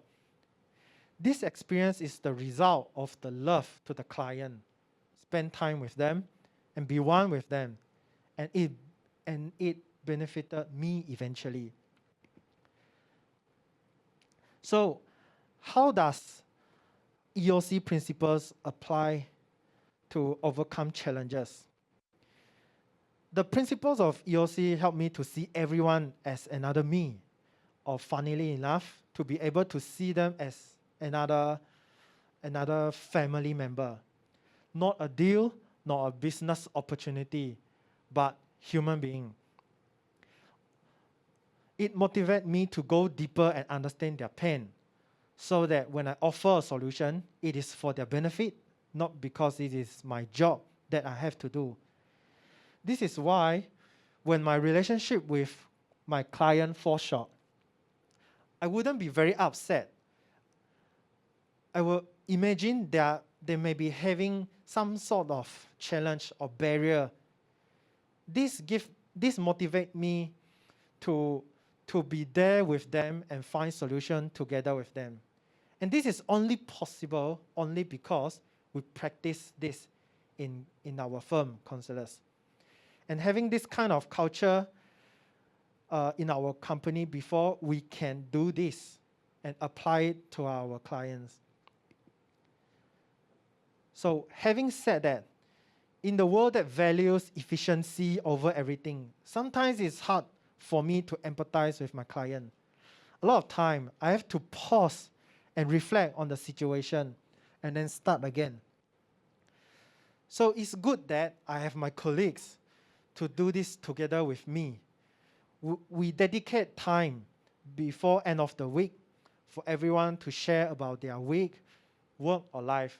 Just like what Jonathan has mentioned, we call it circle. So a lot of time, what my colleague shared is helpful for me to start my week again fresh, to see my clients and my colleagues with new eyes. So as a consultant, sometimes it's very hard, and it's also very important to stay humble, to detach from our opinions and our suggestion. So every year, we will spend a week together during our anniversary. In one of the sessions, that is when we will share our comments to our colleagues on the area of where the person can be improved, also to give affirmation on what the person has done well. We call this bonsai. A Japanese tradition about cultivation and care involves the long-term cultivation of small tree in container so that the plant can grow better, stronger, and beautifully. We don't simply give comment. First, we need to write it down a month ago before the session. Each comment must accompany with a fact or incident so that it is helpful for the person. This process was designed to prevent biases and unhelpful comments. It's neither easy to be the one to comment nor being commented. But because of COVID-19 during this period, we didn't have chance to do this in person. So surprisingly, deep down in me, I have a sense of emptiness, dryness.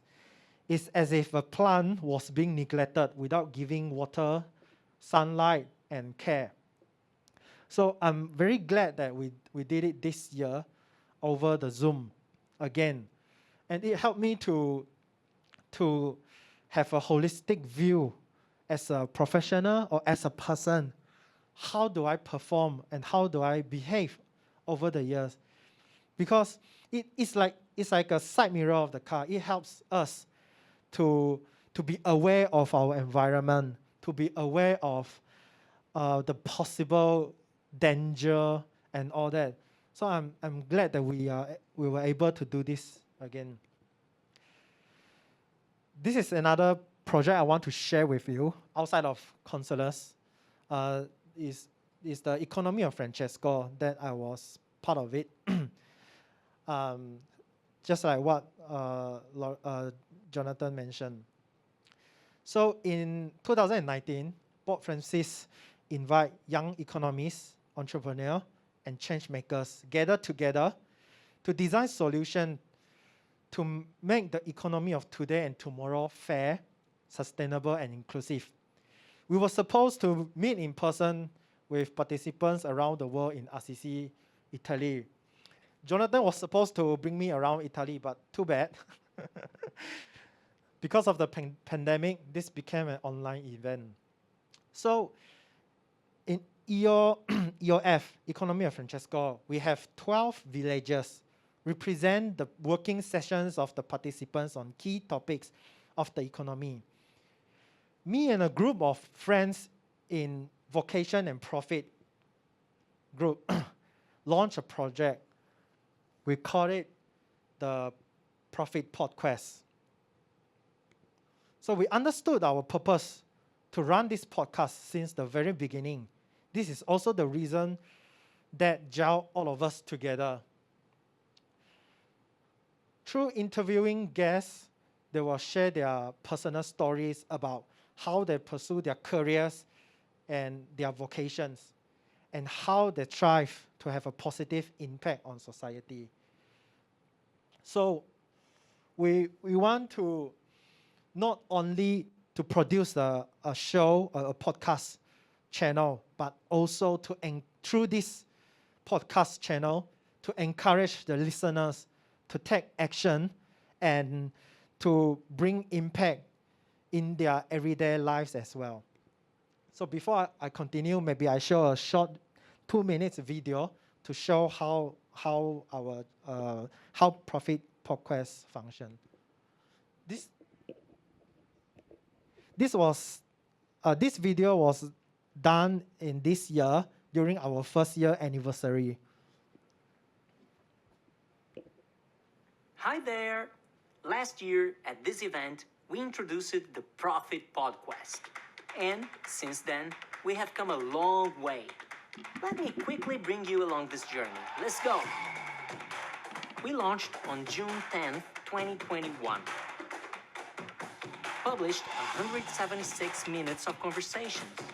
That means 5 episodes, and another 7 are on the way.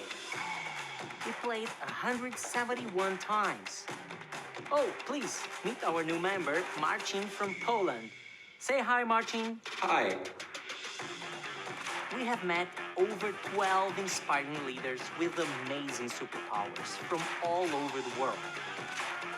Lachlan Hickey, who brought us the core value of profit. Helena Pham, who wants to change the world through workplace culture design.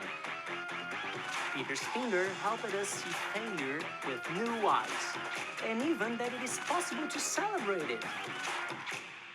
Sister Helen Alford magically combined engineering and Christian social thought to shape better businesses. And Mateusz Czasnocha, who showed us why agriculture is so important in building this new economy. Great thoughts are greater with action.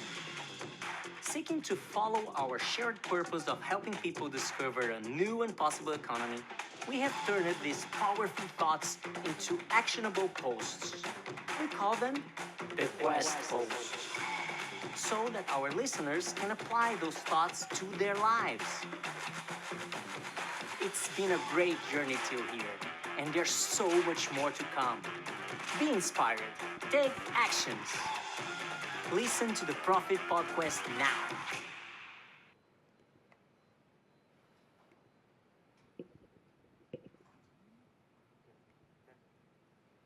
So for us, what is very important is to make sure we are not just another show to talk about good ideas and featuring inspiring leaders of their stories. We want to do more than that. We use their stories and turn into actionable posts so that the listeners can find it and use that post to learn from our guests and try to apply it in their lives. So I want to talk about our team because it's very funny how God put us, 6 of us together. We come from different country, different time zone. Someone need to wake up at 6 a.m. morning just for the meeting. And we even have different professional background. But we are like a puzzle that God pieced together perfectly, perfect for this project. Somehow, we have someone can be the host. Someone can manage the social media. Someone can manage the editing. Someone can do the fact-checking, and someone can do the design. But from there, we were being very intentional to build our relationship in a very practical way because we don't just want to feel good about our project. We also want to bring this idea as long as possible so that it is sustainable. Even though if we leave if we are leaving the team, we have someone to take over this project. So each of us will keep everyone in the team informed of how much time we can contribute and what can be done and what cannot be done. So we are being practical and we help each other to achieve what each can achieve. So let's say, for example, like for the past few months, because my second son was born in May, so I couldn't have a lot of time to edit the podcast.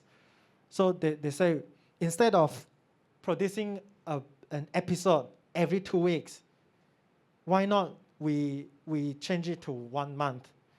And then we change our plan to cater for my needs. And we do this very often. to each of the member, because one of them is a professor in a university, another one is a researcher. So we try to be very realistic about our plan. But we promise to each other, whatever we do, we must make each episode meaningful and still do a good job. So even though we produce it at a very slow pace, but we make sure it still fulfills the purpose of the project. We have never met each other face to face before, but the relationship was built with a higher purpose. So even though we are running this project virtually, but our friendship is real. We often talk about what will we do when we see each other face to face, when we manage to see each other in the next Economy of Francesco event next time. But what I learned from this project is that the purpose is very important, to help to find the right people and to do the right thing together. And before we plan out what are the tasks to be achieved and what are the milestones, we understand what is the reality each other facing before planning or doing anything. Thank you.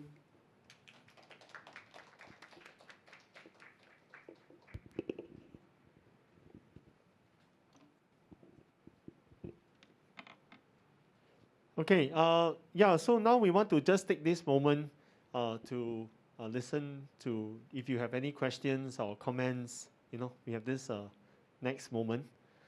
And if you like to share anything about yourself or what did you, gain from the session, yeah, this will be a good moment.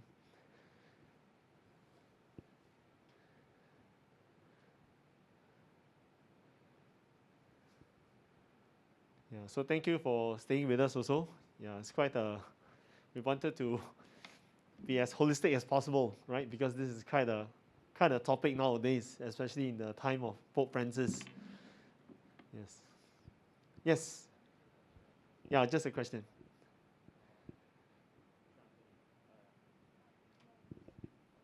I can hold for you. Okay, thank you. So maybe a bit practical. So if I want to know more, say, about the economy of communion, what can I do, or how can I be a part of it? Yeah, sure. We are starting a group in Singapore. So actually, this is new. We have started one for the whole Asia Pacific, but now there are a few of us. We are starting, so you can give us your contact and we will follow up. Yeah, most welcome, because that's what I was going to say, but I was waiting for questions first. Yeah, I'll just explain a bit. Yeah. So the idea is really to support each other with experiences on how to live and how to practice. That's the main idea for the EOC.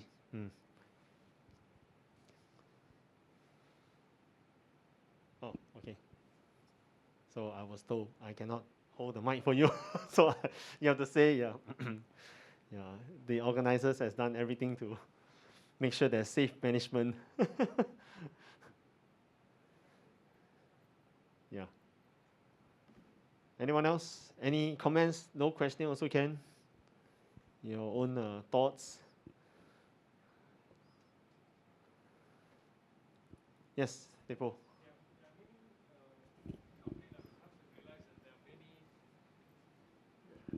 Hi. My question is, just an observation. I've come across a number of Christian groups that are active in the marketplace, right? So Yes. I think the EOC seems like a Catholic version of that. Are there opportunities? Do you see any opportunities to collaborate with the other Christian business groups that are also operating in the marketplace, be it on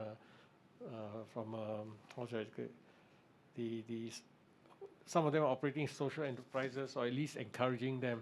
Do you see opportunities for collaboration with them?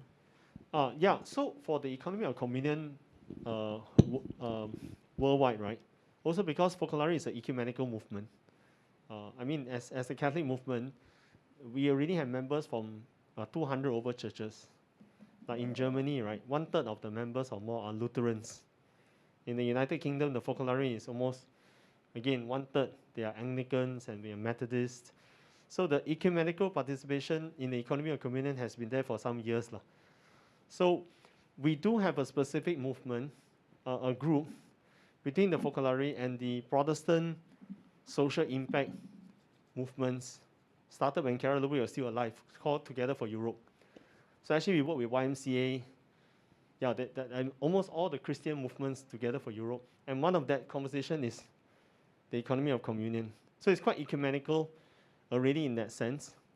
Then 3 years ago, for the interfaith side, the economy of communion, we had an event in Hong Kong where we presented the Christian perspective of the economy of communion. We had someone talk about the Muslim, because they have the zakat, and the zakat is meant for the poor and everything. And we are starting a lot of those conversations, right? So the idea is that, yes, from the economy of communion, from the church perspective, this process of through the economy having a dialogue with them has been going on, but we want to deepen. So if you know anybody who will be open, right, we'll be happy to have a conversation with them, because we already have content, that we can reach out and try to understand how can we, live together, right, and to bring about kind of a better economy. Yeah. But the meeting in Rome in 2017, where we were there, not all are Catholics. They were already Protestants, and in Europe, of course, it's a secular society. There were some that they are uncomfortable with institutional religion, but they are comfortable to be part of a Catholic, So that's kind of interesting, right? They know that it came from the Catholic Church and they are comfortable with it. So I think that's the occasion that we have for the EOC. So it's already been happening, yeah. But if you know people, you can advise us. We are happy to talk to them, yeah. Okay, anyone else comments? Thank you. If not, I can just say a little bit about the economy of communion, Asia Pacific. So we are a very humble group and small group. So what we did during the pandemic was we thought of pulling ourselves together from the whole Asia Pacific, because we are in different places, and Singapore is one of the places. And the idea was to create an umbrella body, right? Because at the heart of EOC, the community is the one that is more important, right? How to share experiences, like what you heard today, everyone living. The living part is more important than the, knowing what to do and everything. So we started this process.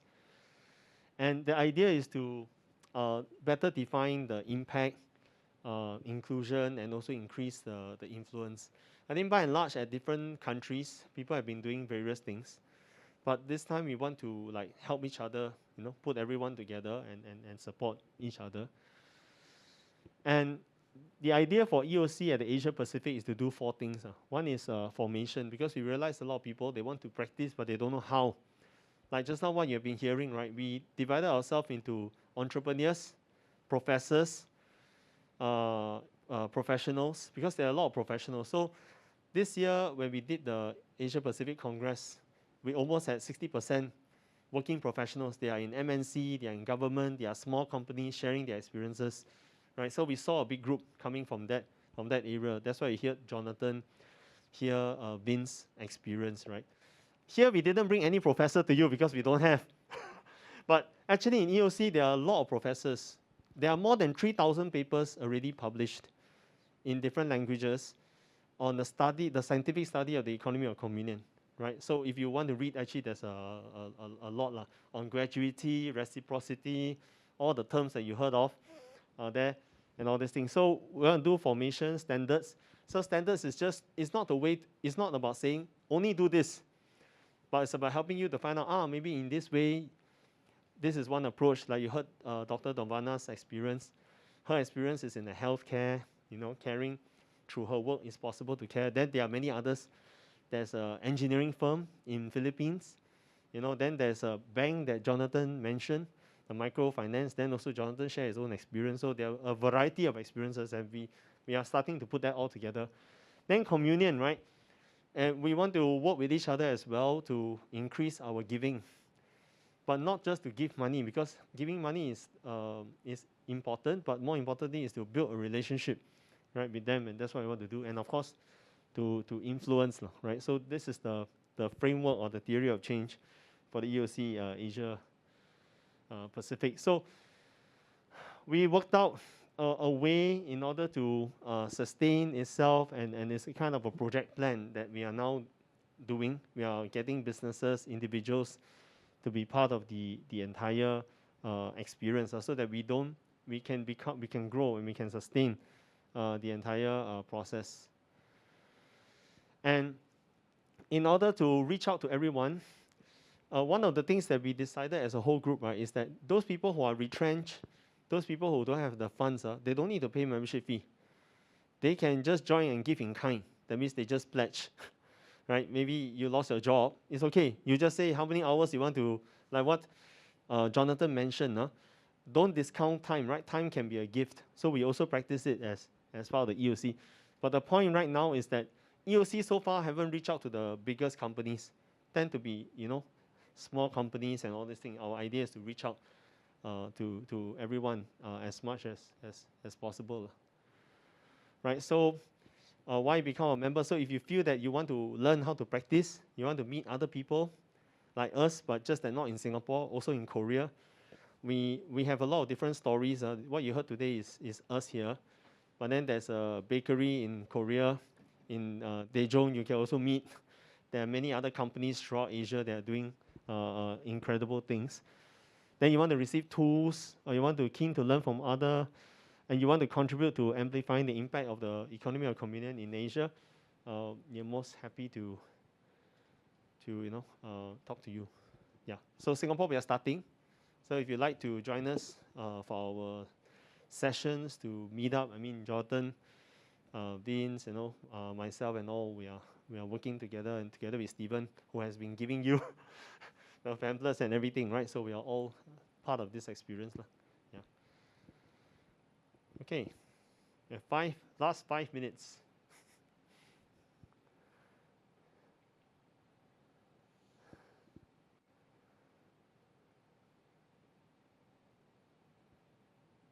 Okay. If no further comments, we just want to thank you for spending quality time with us. We hope this has been useful. Like I said, for those who are keen, for us to follow up, to understand the economy of communion, you can leave your email, your number with us, and we'll follow up with you. Okay, have a blessed day. And as part of Catholic 200 SG, this is a moment to ignite and shine for the faith, and hope this session has been helpful to you in that aspect. Thank you. Bye.